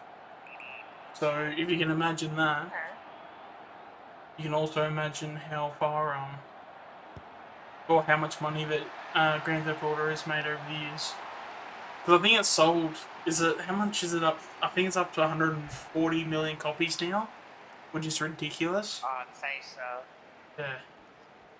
But then the theory of it was that apparently when you get GTA, you get like shark cards. like you get bonus shark card money or something. So apparently people found a way to where it's actually cheaper to buy the game to get shark cards, the shark cards. But then it ended up it like ended up to the point where you would then have to buy the game on top of it.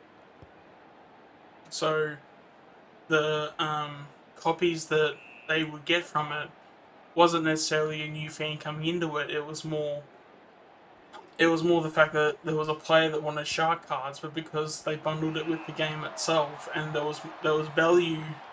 So basically, they bought shark cards, but then the game basically came for free.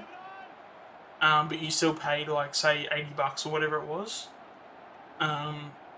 You basically got the game, but then also they were able to then sell you the game so they could put that in as a sale. Which, from a business point of view, it's smart, but that's also another thing to do where, yeah, I think March does ring a bell. Yeah, it's smart from a business point of view because you can then say, hey, we sold all these copies. Because at the end of the day, people like investors don't care how it gets sold as long as it gets sold, because someone like investors, they only care about, their investments. So as long as they're making money, they don't care what goes on in the background. Yeah, fuck it. Companies are like that. I mean, I don't mind investors too much because, I mean, at the end of the day, like, the choice does come down to the company in terms of how hard they go down, or how hard they go to look after the investor. So it's the company themselves are the ones that are making the effort to make the investors enjoy, or to make the investors feel like their money is worth investing into. So I don't think it's Yeah. the investors' issue; it's just the company itself. Um, so whether Pardon me. that's 2K, EA, or um, Ubisoft. Well, not Bethesda anymore because Bethesda are now part of Xbox. But yeah, that's basically where it all comes from. Is basically um, companies wanting to appeal to their investors, and yeah, the only way you can get through to an investor Hi, is fella. by saying that they make so much money.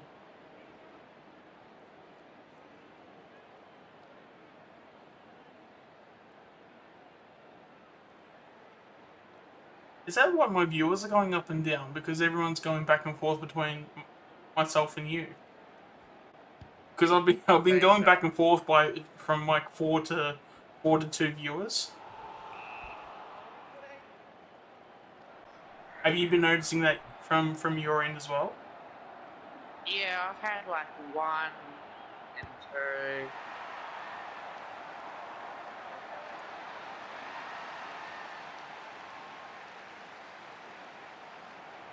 Because I've got your stream in the background. Mm.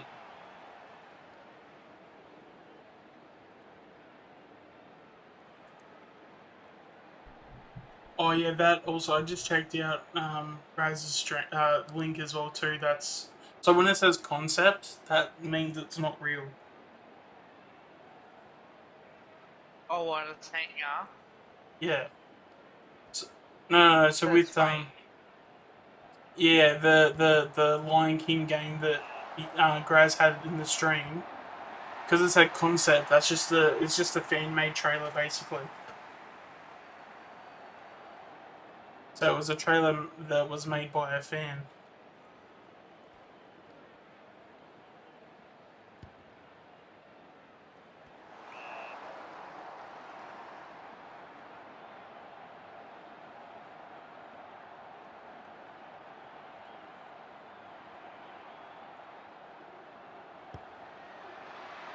Oh, that's straight through the middle.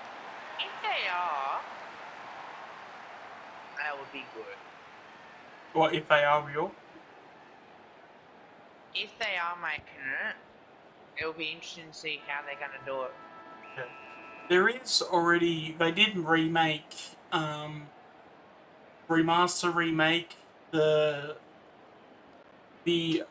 was a Lion King game that was on the Game Boy, and There was a Aladdin game. I should have the game. I think I've got the game on Switch, but it was a remake of a game that came out like 20 years ago. Or remaster, sorry, of a game of those two games that came out like 20 plus years ago. So that was definitely a thing. But yeah, when it says concept, yeah, it definitely means it's fake. But sometimes like trailers like that can spark interest, and if it sparks enough interest where a company goes, "Oh, we can make enough money on this to where this can be worth our time to actually make." Do also have scenarios like that. Like one of the examples I have is originally the movie of Deadpool originally wasn't going to be made. Um, but allegedly there was, even though we probably know who it is, but I guess for legal purposes, I don't think people want to know. Or like the person probably doesn't want people to know because he could get sued for it. But with the Deadpool movie that came out, I believe it came out in 2017. I want to guess. Um, Alright. there was leaked footage of a early prototype trailer for it, just to show investors and to show the company, hey, this is what a Deadpool movie would look like. Here's a trailer for it, basically. And it was a trailer that was never supposed to go to the public at all, ever. But screw it, I'll say who did it. Basically, Ryan Reynolds, because he's been known to obviously really love the Deadpool character. He basically got, whether if he did it himself, or he got someone else to do it for him. He was able to get someone to put that trailer that he got, that was supposed to only be for like executives to basically fund the movie. He put that trailer onto YouTube, and Okay. because that trailer did so well on YouTube. I mean, let's see if I can pause it and find the actual trailer. But the trailer got so many damn views to where it literally like the YouTube literally spoke it into existence. Um, so if I go to Deadpool,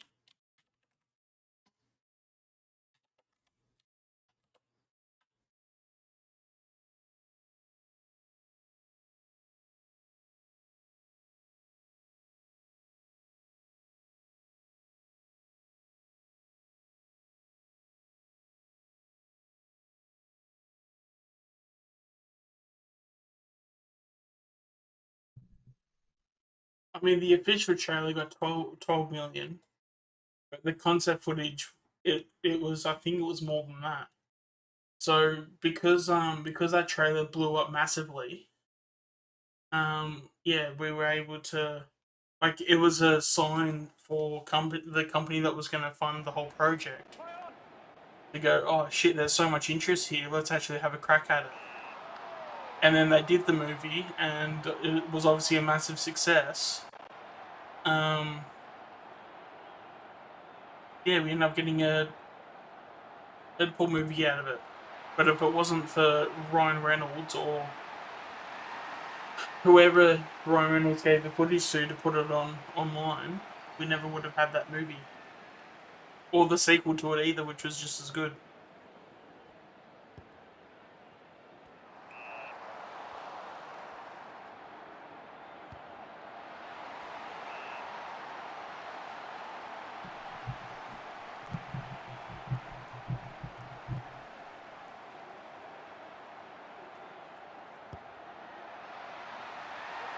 Disney announced the plans for a live-action The Lion King 2.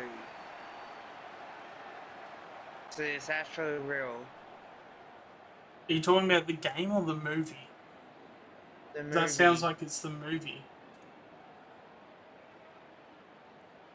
The Lion King 2 has been confirmed digital spy. Yeah. Yeah, I mean they'll probably. They'll probably make the sequel to the movie. That's probably a thing, but there's no official trailer that's from the actual movie itself that's out. If that makes any sense. So the Yeah. best you've got is someone making a fan-made trailer, which people do a lot of the time. And I think with how accessible technology is these days, and how talented some people that are out there, you'd actually be surprised how easy it is for someone to make up a concept trailer.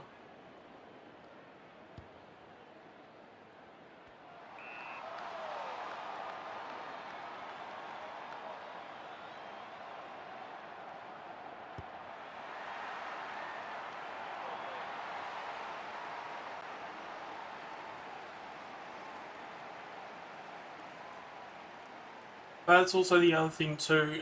For I guess future content for my channel, if you ever want to stay up to date with video games and things that are coming out, make sure to check some of the live streams that I have live reactions to as well. If you haven't seen what was it called, PlayStation Experience live stream? That was a live stream where PlayStation came out and announced a whole bunch of games. So if you guys haven't seen it, I'd probably rather not spoil what was announced. But there's going to be some games that got announced that will be coming out in the next 12 to 18 months. So if you guys want to check out that video, you guys can uh, can watch what will be coming out soon. And it's probably best for me not to spoil that, otherwise there's no point watching the stream.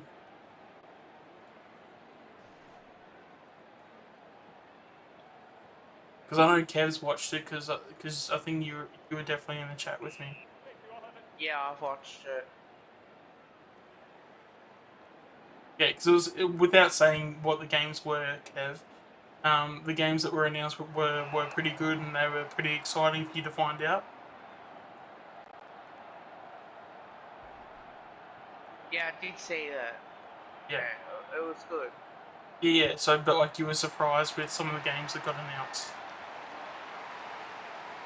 Yeah, probably a couple.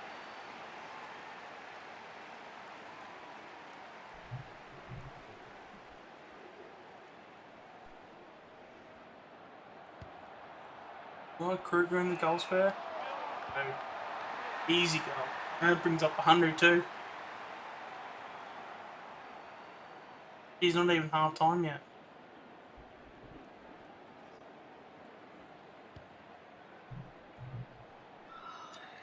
Fucking hell. Oh no, shanked that.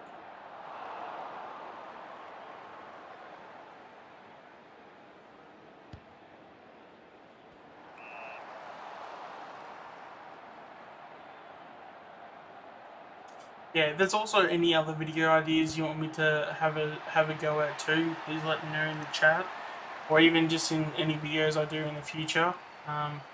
Always happy to take on any video ideas. I've been thinking about doing a let's play for Alan Wake. So Alan Wake is a game um, sort of I've played before, but I never got to finish it. So something like that I'd be pretty interested in terms of doing. So among other games that have come out, I think Far Cry 6 came out the other day. If you guys want me to do content on that, I could probably do some videos on that too. Um, yeah, just whatever you guys are interested in, let me know, and I can see if I can cater towards any games that are coming out in the near future, or even games that are more older. As long as they're on PS4 and PS5, I can definitely do them.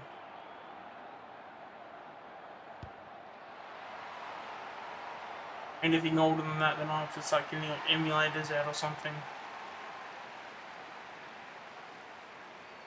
Or Switch. I can do Switch games as well too.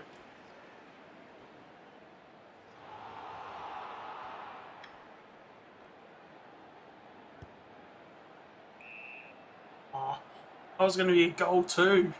Yeah.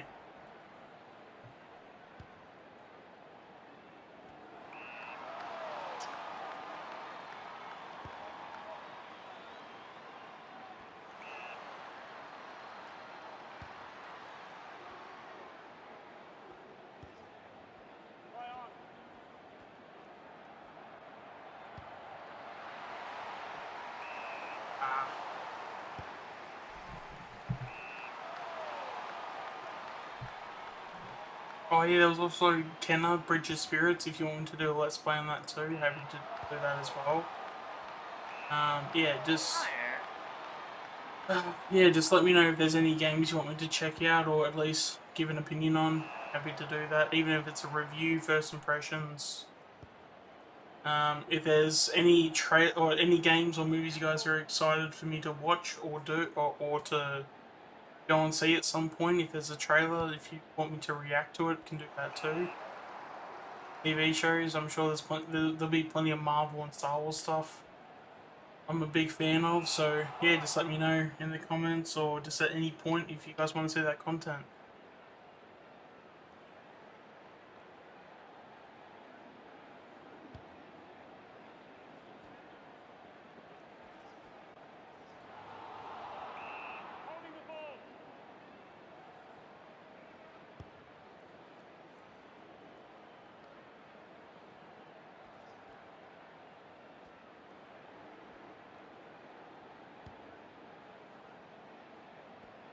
Scored 79 points. But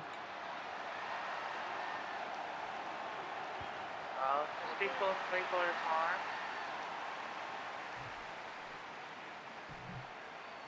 That's in 2K20, so that's always easy for me to do that. yeah. Oh, that's the other thing too. If you guys want me to do a career mode, let me know too as well. I'm happy to do a career mode on 2K22 as well. Maybe that's content I could do for a live stream. Because sometimes like those Let's Plays can drag on a fair bit. So maybe if I do it as a Let's Play, it may not be as Oh, it's good doing the other ones too. well, the other career modes. Yeah, you know how you do my career? Yeah. They're the best. Yeah. Yeah, I think the last one I did was 17. And it seemed to get a few views, but I don't know, we'll see.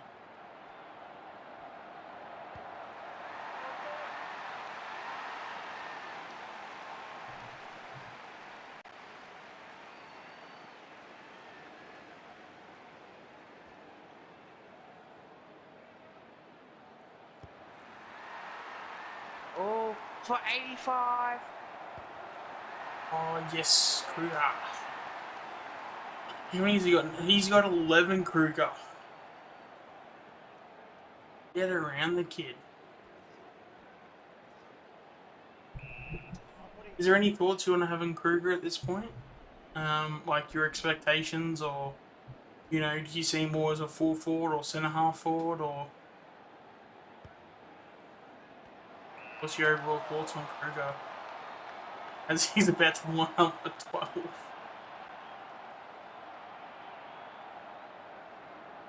Yeah, Kev? Yeah. So I'm just concentrating. Oh, good. But he's also left-footed too, which when I first found out kind of caught me by surprise, but it's always good to change things up every now and then. I mean, Travis Cloak was a fairly good left footer. He did alright. We can get Yeah, a definitely. if we can get a Travis Cloak like player, I wouldn't be against it. That's for sure.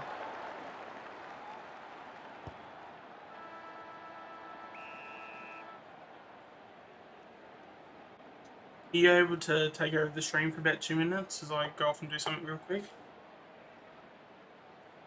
Yeah. Yep. Alright. Yeah, if there's just anybody in the chat, just say hi to them and stuff. Yeah, I'll be back in about 2 minutes, guys.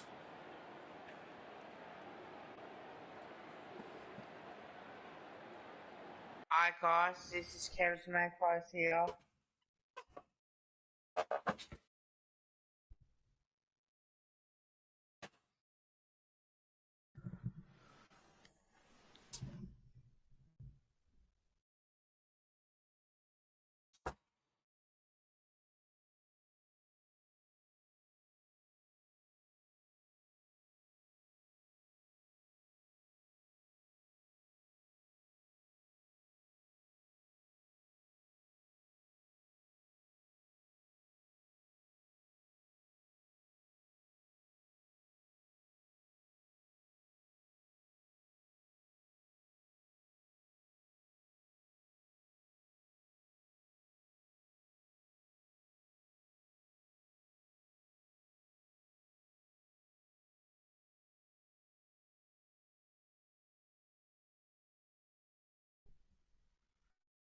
Ultimate Greatness has gone to toilet, so I'm just taking over the stream.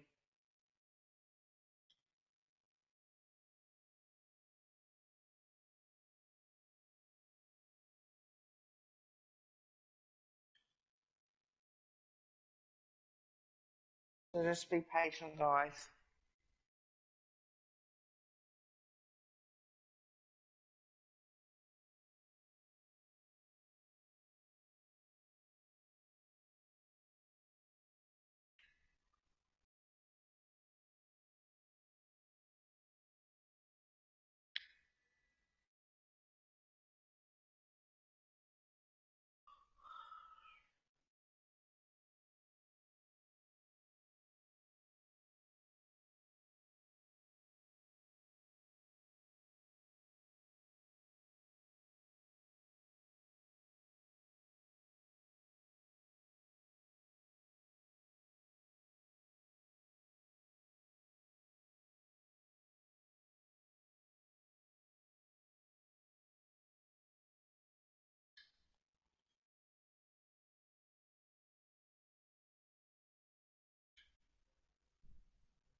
Ultimate Greatness is back, everybody, so make sure you check out his stream.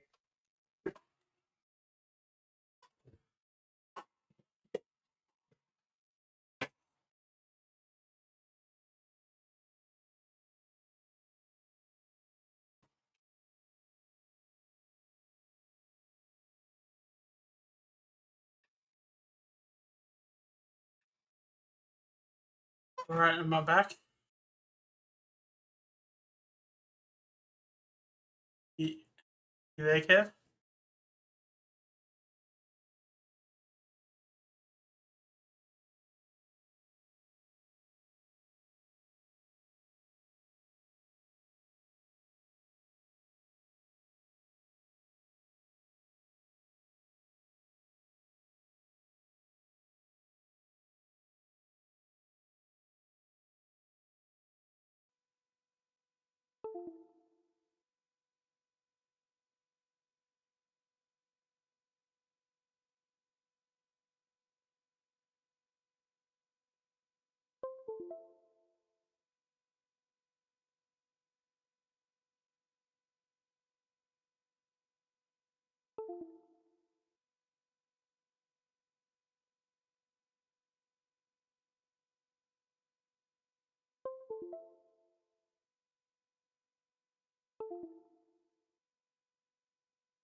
Alright, am I back? I should be back now.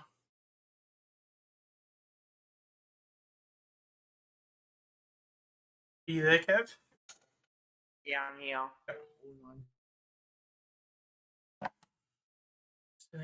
Back up again. Oh, I hate these.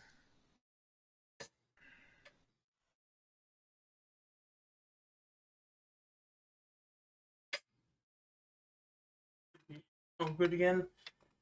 Yeah, so if there's any people in the chat want to ask any questions, feel free. I'm more than happy to answer any questions that are needed. And yeah, without further ado, I guess we'll get stuck back into the stream.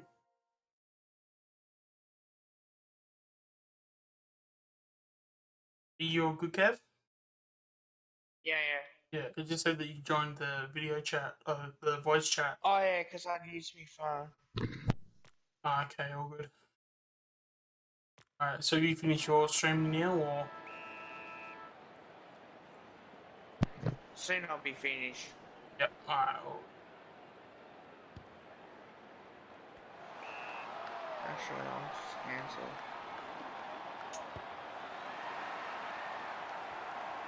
Oh no. Hang on, let's get back into it.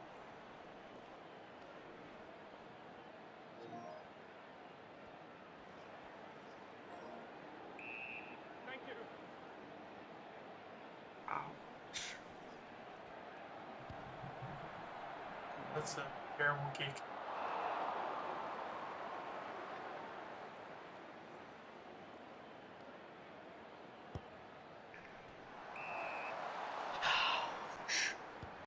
Let's see.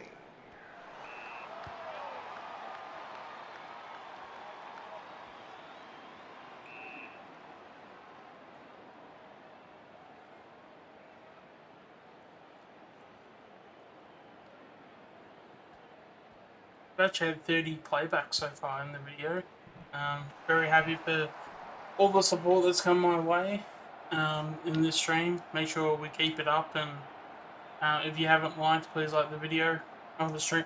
Sorry, and if you haven't subscribed, I'd greatly appreciate it if you could subscribe as well. I also like to appreciate my support on for me personally. You guys have been great as well. My live streams, all the rest. I really do appreciate that as much as possible. That is all my videos that you guys help me out with. I very much appreciate it. So just make sure you keep liking my videos, sharing it, subscribe if you haven't, and don't forget to comment, guys. It means the world to me.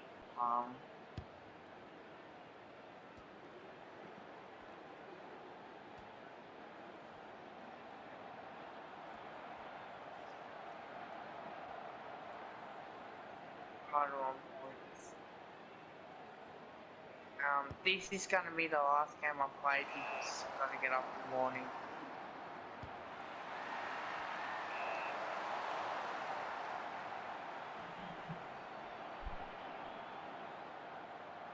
Is there any other questions you might have for the stream, Kev, in terms of certain plays? I mean, even if we discuss some questions that we have gone over maybe early on in the piece, just for the people that are here that we haven't that haven't been here since the start. I got found out. Fuck.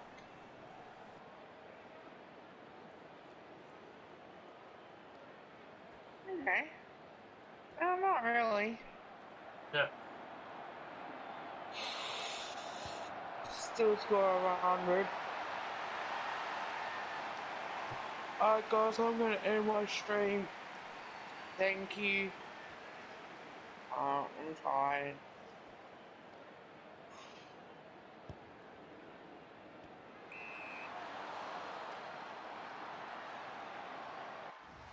I'm that tired. My computer screen keeps crapping out for some reason. I might have to plug everything in and out again. I have to.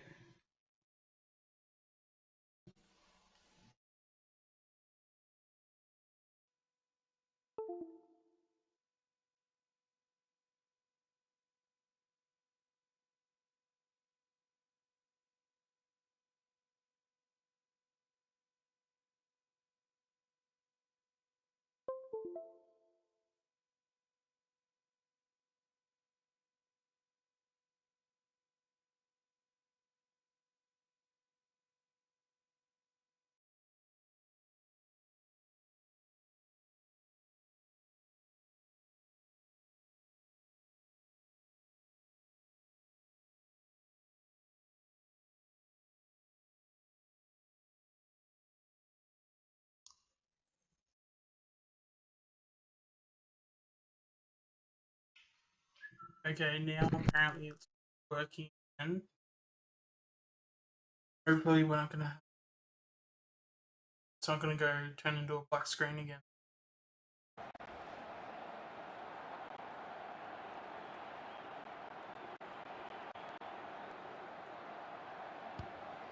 Oh, here we go.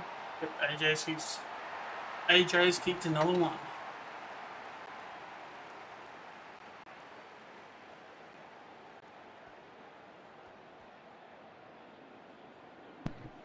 Alright, bye for now, guys.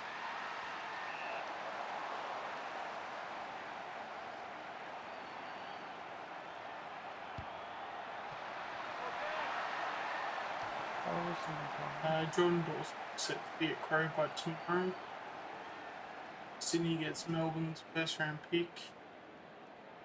Yeah, you would think that Dawson, I mean, as much as it would seem that who was it at was it Sydney's being a bit stubborn on the picks and stuff, but you would imagine it gets done tomorrow because you wouldn't want to, not deal with Oh, it's a gotta first get round done. pick. And is it a first round pick and a second pick, Kev, or is it? I think so. Yeah, because I mean, you'd rather that than nothing when it goes in the preseason draft. Oh, definitely. Yeah, so you would think that gets I'm done. gonna go bed. I'm tired.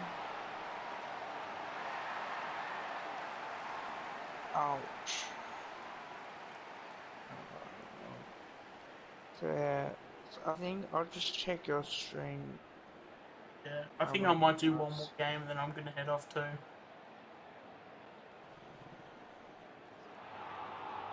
Well, I'm gonna head off anyway, so good night everyone. Thank you for watching the streams as well. We appreciate it, and don't forget to check out Ultimate Greatness' YouTube channel. Make some great content, and don't forget to check mine out. More content coming out.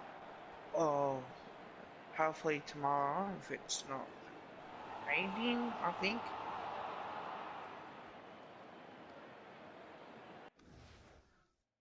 Still wanted to get. Oh,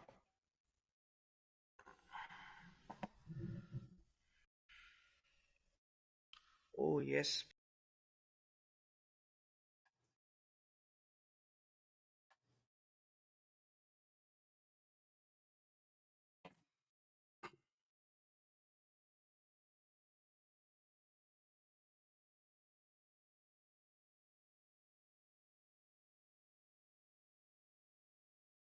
Are you able to hear me, Kev?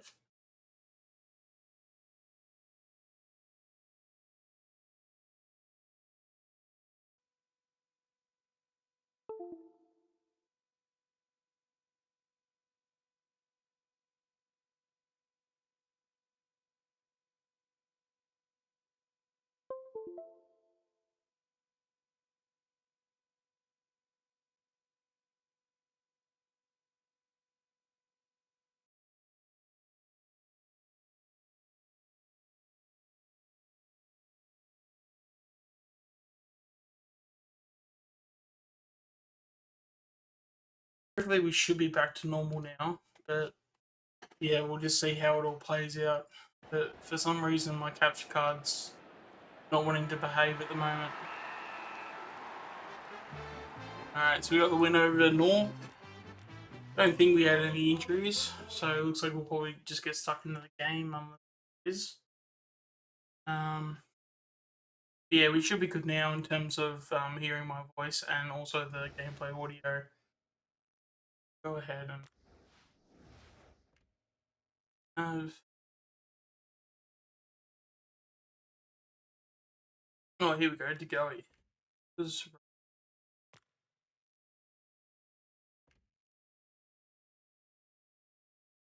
doing it.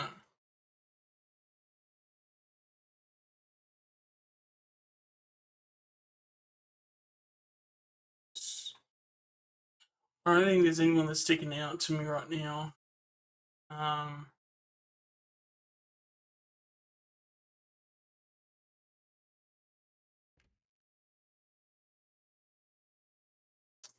no one that's like out of position. I don't. Everyone seems pretty good there.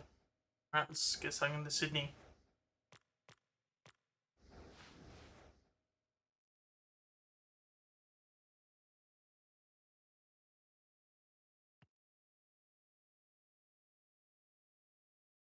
Alright, yeah, if there's any questions you guys have in the chat, please feel free to ask them, because, yeah, I'm happy to answer any questions you guys want me to answer to. Whether if it's football related, you know, even if you want to throw a career question in there, if you want to throw a NBA question or a Miami Heat question, and then also anything to do with like video games, feel free to chuck a question in the chat if you guys have anything that you want to ask me. Alright, all good, Kev. Have a good night.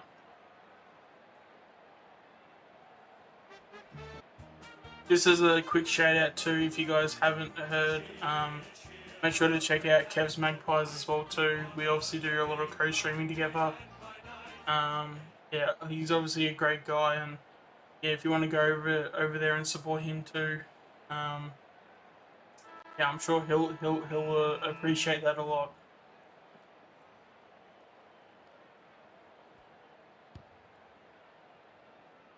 There we go, Elliot going forward.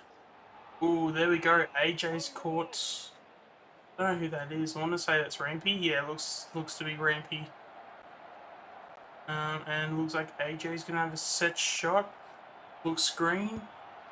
And by the kick, that definitely looks good. Alright, we're gonna obviously go back to the center now.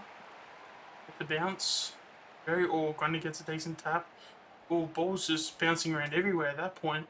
AJ handballs over to Elliot. Elliot, needed to have a bit of curve in that kick, but looks like it might work out in the end. Can AJ take a mark? Yes, he can. Alright, so AJ, he's gonna have a set shot. Yep, looks all green, and yep, that's 6 points. He's got 2 already in this one. Off to a flyer, that kid. Alright, Grundy gets the tap. Just tries to bomb it, but ends up being tackled in the process, but ball goes loose. AJ again, he's going to go for 3. Is Krieger going to leave it? No, he's not. He's going to mark it in the goal square. Because, you know, just like every forward says, I don't know, man, I just had to make sure when we all know what the real story was. Alright, so 3-0. Grundy in the ruck. Taps it down. Steve gets the ball. Oh, no. Crisp tackles and the ball up. Grundy's going to just tap it out into space. Is the goalie going to get a tackle in? Oh, no, Grundy does, and he absolutely mauls the guy. And also collects him high too. Fortunate for the other guy. Ruffhead, can he get the tackle in? Yes, and he's got binged for throwing the ball too, so Ruffy's going to get it in defence. I don't know where we're going to go here. We don't have much defence, or we don't have much up ahead. Ooh, there we go. Quinn is out. He's out. There we go. Oh, he's streaming through. Can he kick it long to Kruger, is it? Kruger drops. Cameron. Oh, get him. Oh, Checkers ends up getting high. Ends up getting the player high.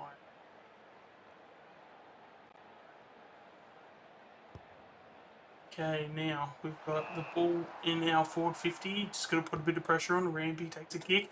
Kicks it straight to Kruger, but Kruger drops the mark. It ends up falling up, and that is holding the ball. That is a very interesting call from the umpire. But Kruger now will probably have a set shot. I believe he'll probably kick it from about 55 out. It's not any wind at all, apparently. And it's green from Kruger, and he's going to kick long. Checkers is right there, and he just lets it go, just like the great teammate that he is. And Kruger has kicked his second.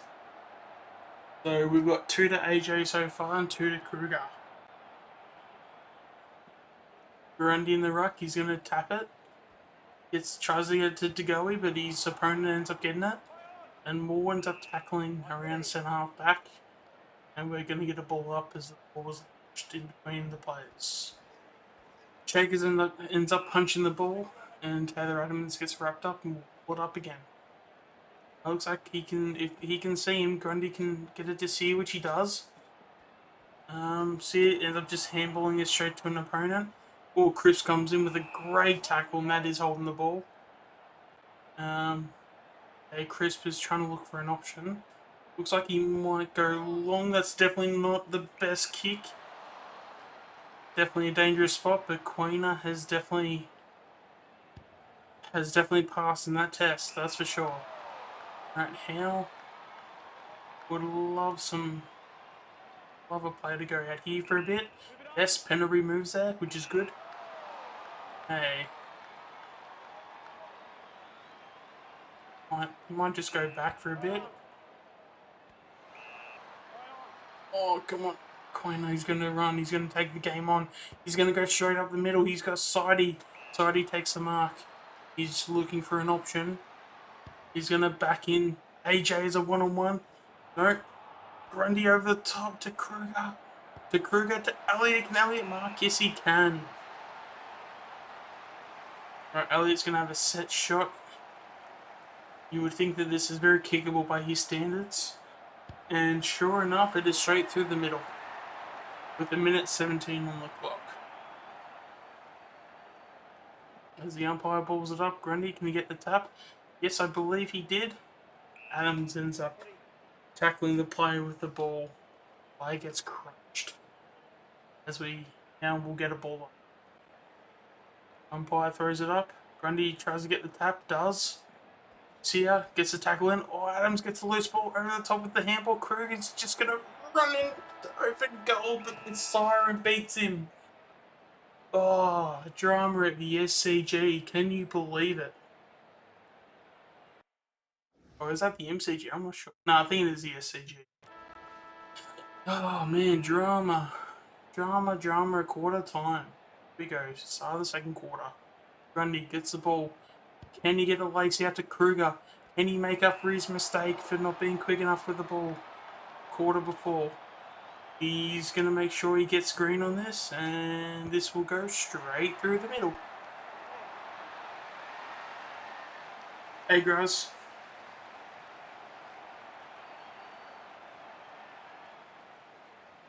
Umpire to ball it up.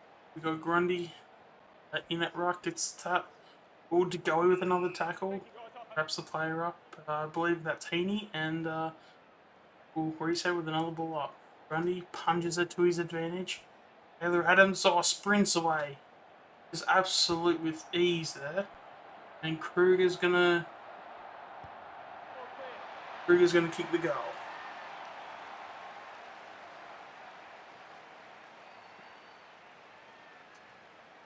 Grundy gets the tap. Ooh, there we go. Is he gonna find AJ? Oh no. Drops it, but DeGoey's there to clean him up. And DeGoey runs in and kicks a goal.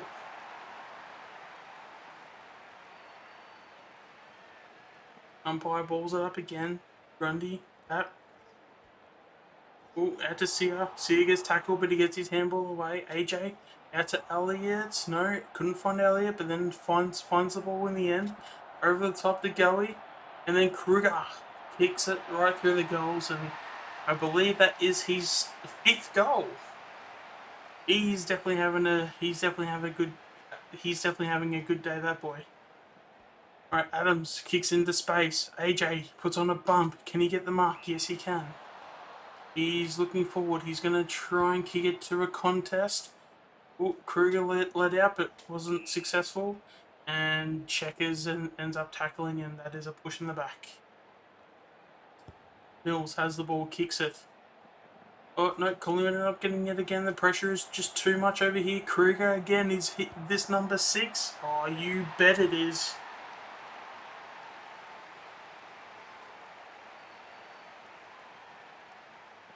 Alright, umpire to ball it up. Grundy in the ruck. Oh, Sear just ends up mauling Heaney right there. It does pay the price as it is by tackle. Now, Sydney get into the 40-50. What's going to happen here? Is there a punch? Oh, He plunges it to the ground and Sydney player picks it up, which I believe is Papley, and Moore pays the price by tackling him hard. Papley about to have the set shot. What's he going to do here? Is he going to miss? No, he gets that. He sneaks it through, but a goal is still a goal. Back to the centre of the ground. Ball up. Grundy gets the tap. Adams streams it right through the middle as he's done all game so far. And he kicks it to Caden Brand. It's playing fullback for Sydney right now. He kicks it over to Lloyd and side of the ground. And now George Hewitt. And Hewitt goes side again to Ryan Clark. What's Clark going to do with the ball? Well, he sees Parker on the wing. Parker, he's got some options. He just needs to know what to do with it. Noam Sinclair, what's he going to do, the ruckman? Oh, here we go. Get it to ground. To go, he tackles. No prior opportunity. We ball it up.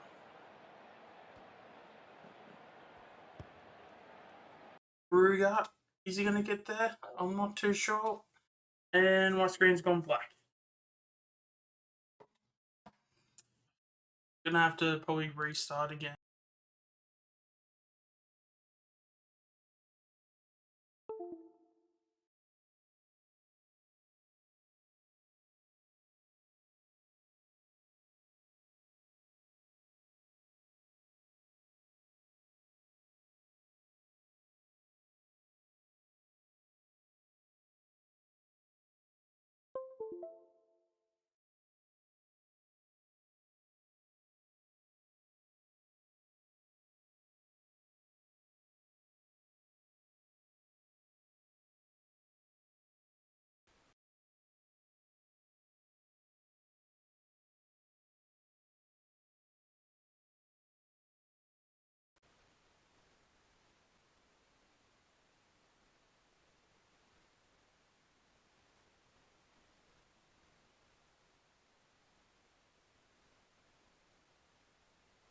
There we go. Hopefully this is all fixed now.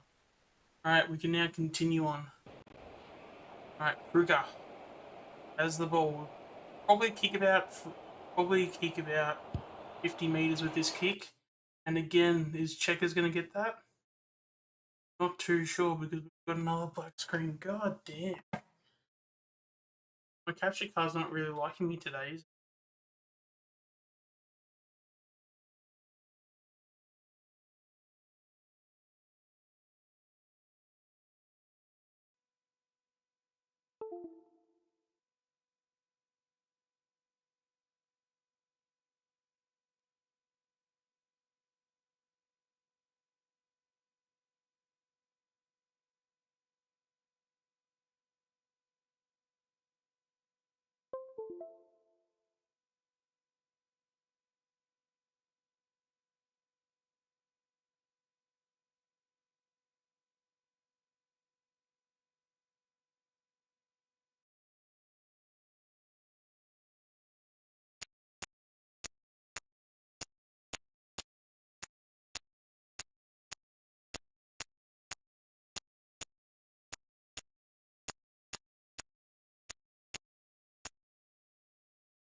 Okay, there we go. Looks like we're back.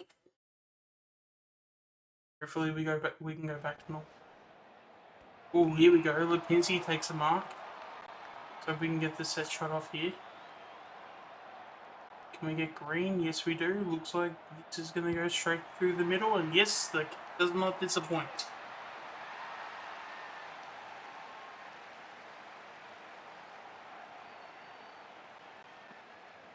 There we go, ball up. Grundy gets the tap. Ooh, Buddy Franklin's in the ruck. Since when do we ever see that? Hey, Grundy to get the balls here. Gets it. Gets tackled. Ball loose. Heaney now has it. He gets tackled, and umpire's caught holding the ball. He's going to go forward. He's just going to torp it long. He might have a player there in Kruger, and he does. Kruger with his left foot. Yes, definitely greens it. Does he goal it? Of course he does.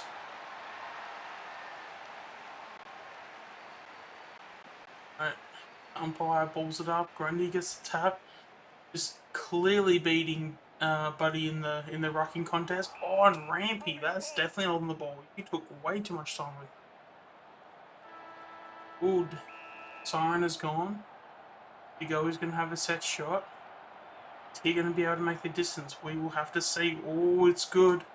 This distance is an issue. Oh, no, Kruger. Damn. Like, I had it all set up and everything. You just had to not mark it. Oh, man. Alright, here we go. Ball up coming. Grundy gets the tap. Grundy somehow gets the loose ball. Elliot does nothing in the back. And Dane Rampy gets wrapped up in a tackle, and that's a ball.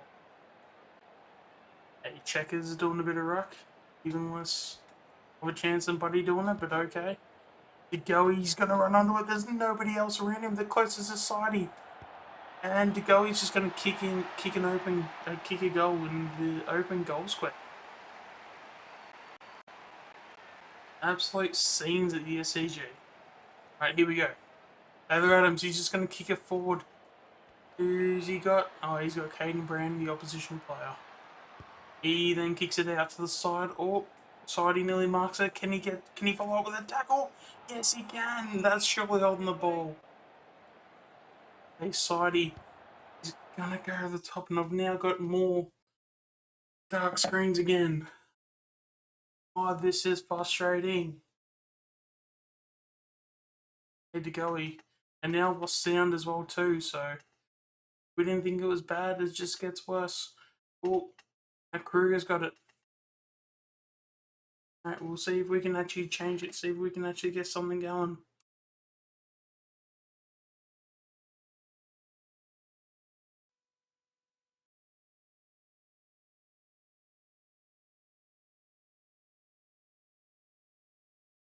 I don't think, I'm not sure how this is playing.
Yeah, here we go. Alright, hopefully I'm back now, guys, and yeah, we'll continue the stream now. Alright, yeah, and we also got Sam back too. Alright, so here we go. Sear gets the smother. He now handballs it over to side bottom. Side bottom over to DeGoey. DeGoey will kick it along the ground, and yes, we've got another goal. as we reset with the ball up. Grundy, does he get the tap? Yes, he does. To go, he gets it. He bursts around for the pack. Kicks it long. Is it Elliott that gets it? No, Kruger. Kruger's going to have a set shot. Is he going to kick this straight through the middle? Oh, you bet he does.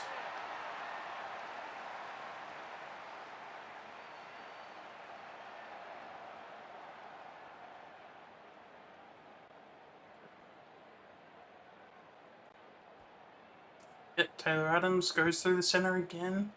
Oh, his Checkers. Can he run onto it? Can he keep it alive? He's got Sidey with him.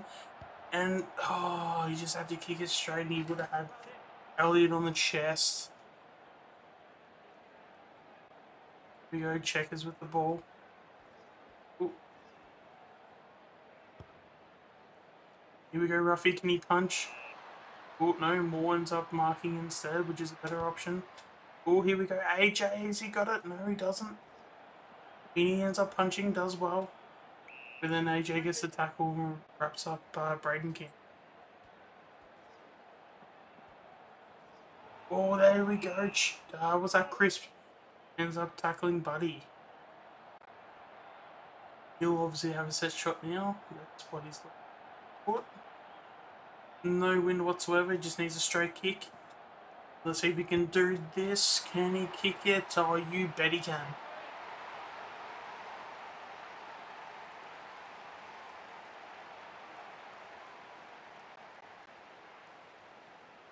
Maybe we get the tap. Oh, can we get a tackle? Oh, to go, he tackled him from the side hump. Are you kidding me? Alright, Howe gets a punch. Sia, I think that ends up getting the ball away. AJ gets the... Oh. Yeah, that probably wasn't the smartest thing to do. Come on, to go. He gets it. Oh, he's got people going forward. He's got Kruger there. Does he use him? No, he uses Cameron. He's going to kick it long in hope. Checkers. No, drops a mark. AJ ends up handling it off. Checkers does the same thing. AJ tackles. Puts enough pressure.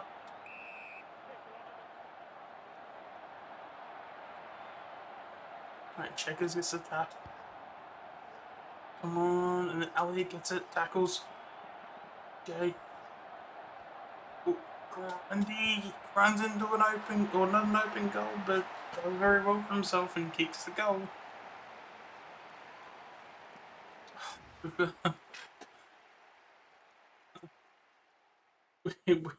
We've got more technical difficulty. God damn.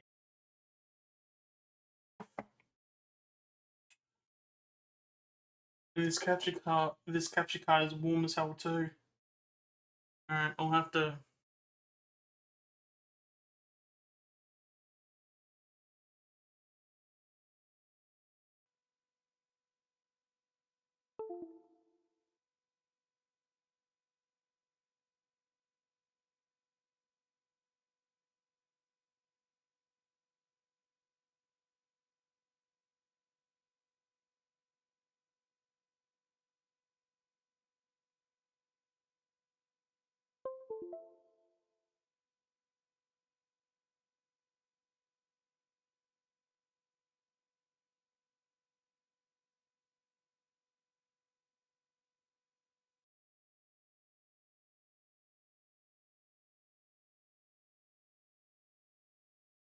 Surely we're back.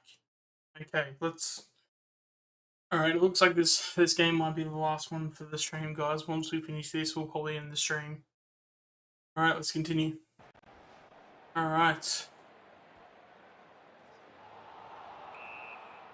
There we go, DeGoey gets holding the ball as he tackles Hewitt. So DeGoey's gonna look for his options. He's probably just gonna drive it long to probably where Cameron is. Cameron drops the mark. Elliott loses the ball in the contest. Moore takes the mark. See if we can get an option. Not very many options. We'll probably just kick it to a pack. Kicks it long to a pack. Nick Dacos. There you go. Dacos is going to have a shot after the siren. Is he going to kick this? There's not much wind. Oh, looks like it's gonna hold on, and yep, that's fantastic.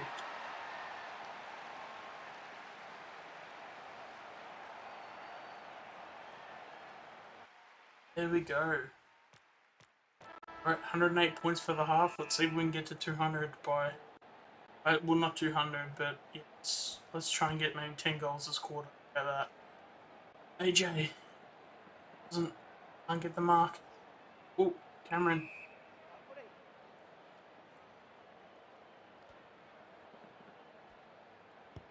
Oh, Grundy, can he get it? No, Lipinski. Lipinski's gonna have a shot here. See if he can make something out of this. Is he left? Is he right? He's definitely right.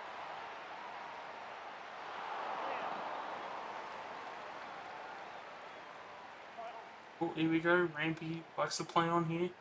Oh, AJ nearly runs him down. Oh, Elliot drops the mark.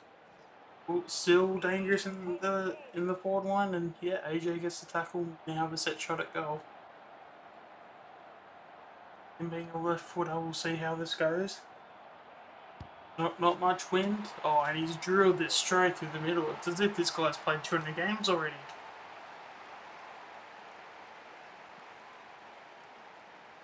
Brady Gundy gets a tackle. Oh, and was that to go against the tackle, but he had no prior, so we're going to pull it up. Brady Grundy. Ball goes to Grant. Elliott tackles. Sear tackles. DeGoey tackles. Is that enough? Yes, it is. That's holding the ball. Hey, DeGoey's just going to drive it long. Checkers is an option, and yes, he gets checkers. He'll probably have a shot, probably 4-5 out. A little bit of an angle, but not too much for him. And let's see how he goes. Right foot. And oh boy, that's definitely right through the middle.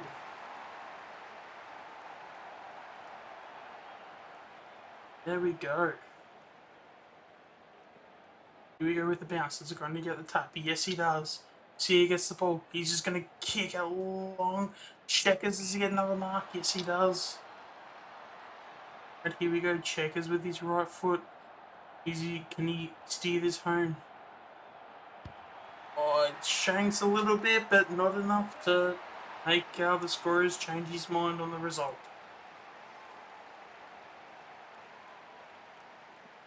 And here we go, ball up, Grundy gets the tap. Oh, DeGoey streams forward. Can he kick a goal himself right from the middle? Yes, he can. That ball tried to bounce there at the post, but no, he kicked it long enough to where it needed a bit more than what it had. DeGoey this year. Elliot, can Elliot go? Oh, of course he does. Straight through the middle. Elliot's got 2. Grundy gets a tap. Oh, who's that with the tackle? Adams. And Grundy just wraps up Parker in a tackle. He was definitely going nowhere. Cameron. Oh, Checkers. Checkers just runs into an open goal. Just does what he pleases, the guy. And just runs in and just dribbles it through for a goal. Grundy. The tap. Oh, was that Cameron with a quick kick? Or who's going to get this? Or Kruger. Kruger with the kick. He's a lefty, but... Oh, no, Mark's on the line. Jake Lloyd. What's he going to do? He's going to kick it in. Ryan Clark in the back pocket. What's he going to do? Gets back to where Caden Brand is in the middle. That was a dangerous handball. I don't know how they got out of that one. Darcy Cameron has it 50 out. Can't see any decent options, or is that... Oh, no, kick wasn't right, but it was very good for Sidebottom though. As he takes the mark and he's going to have the set shot. Now Sidebottom on his right. Can he get the distance? Can he get the accuracy? Oh, you bet he can.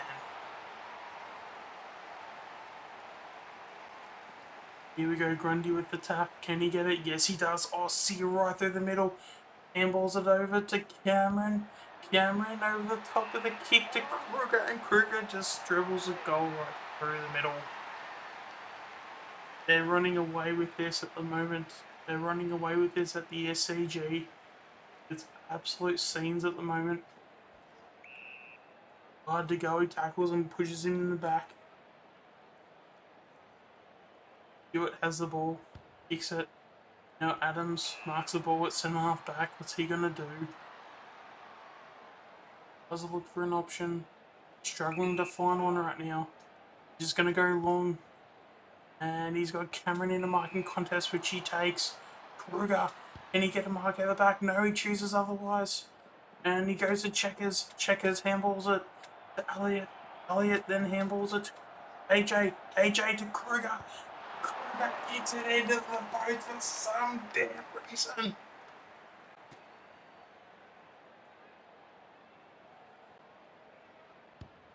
Hey, Rampy to kick it back in.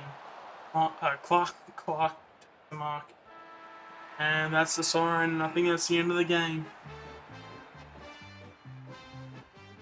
Right, there you go. 26-2, 158 to 1 goal for 6. Right, I think just with how my capture card's been going, I think we'll finish off the stream here. 2 kick goals, Kruger 9. That's a bit of a quiet night team by this season's standards, to be fair. The goalie 4, AJ 3, Kruger 17 touches, De Goey 10. 10 touches and 3 goals, pretty good game for De Goey. And Adams 9 touches. Alright.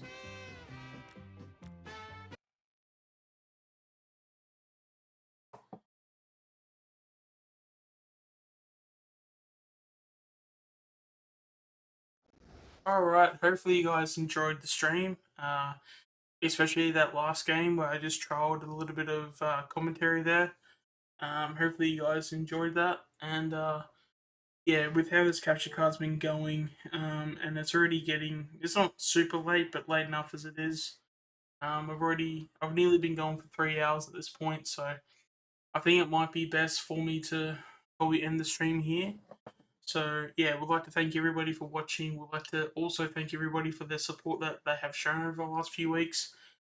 It's been absolutely awesome and absolutely amazing. Some of the numbers I've been able to pull over the last few weeks, and yeah, just couldn't be more thankful if I tried. And yeah, let's just see if we can get the ball rolling a little bit more, get a little bit more content out. Hopefully, I can get some recordings done very soon, and then add that out as a regular basis. I would like to get out some content regarding the Miami Heat as well too, as I'm a massive NBA fan and a massive fan of the Miami Heat. Get some cricket stuff out when the cricket season starts.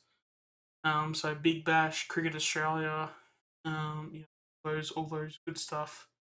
You know, even the one day state competitions as well. You know, I'm sure you guys know all of that. Are probably really aware of all of those things. And then also as well, more importantly, to get stuck into some video games and you know do some let's plays, reactions, streamings of press conferences, all that stuff. So yeah, there will definitely be plenty of content to be coming in the future. So if you haven't subscribed to the channel or even like this stream, please do all of those things. But without a further ado, we will now finish off the stream here. Yeah, obviously I've made it extremely clear how much my appreciation goes out to all the people that have supported me and also people that have supported the channel and watching all the live streams. As I mentioned before, I will be trying to get out some recordings, possibly towards the trade period. You know, the draft as well too. Where the club is going forward, maybe even a bit of a bio on some of the people at the club, just so that people are educated on where everybody came from in terms of maybe a coach or a player, things like that. So yeah, if you want all that content, just you know, let me know. But yeah, with that said, we'll now finish the stream off here. Thank you, Bella. I really appreciate that. But yeah, so yeah, with all that said, we'll finish the live stream here. So if you liked the live stream, please like the live stream. And yeah, if you want more of my content, please subscribe. And I would like to thank all of you guys. And I'll see you guys all in another stream and or video that will be coming soon. And yeah, thanks guys. All right, see ya.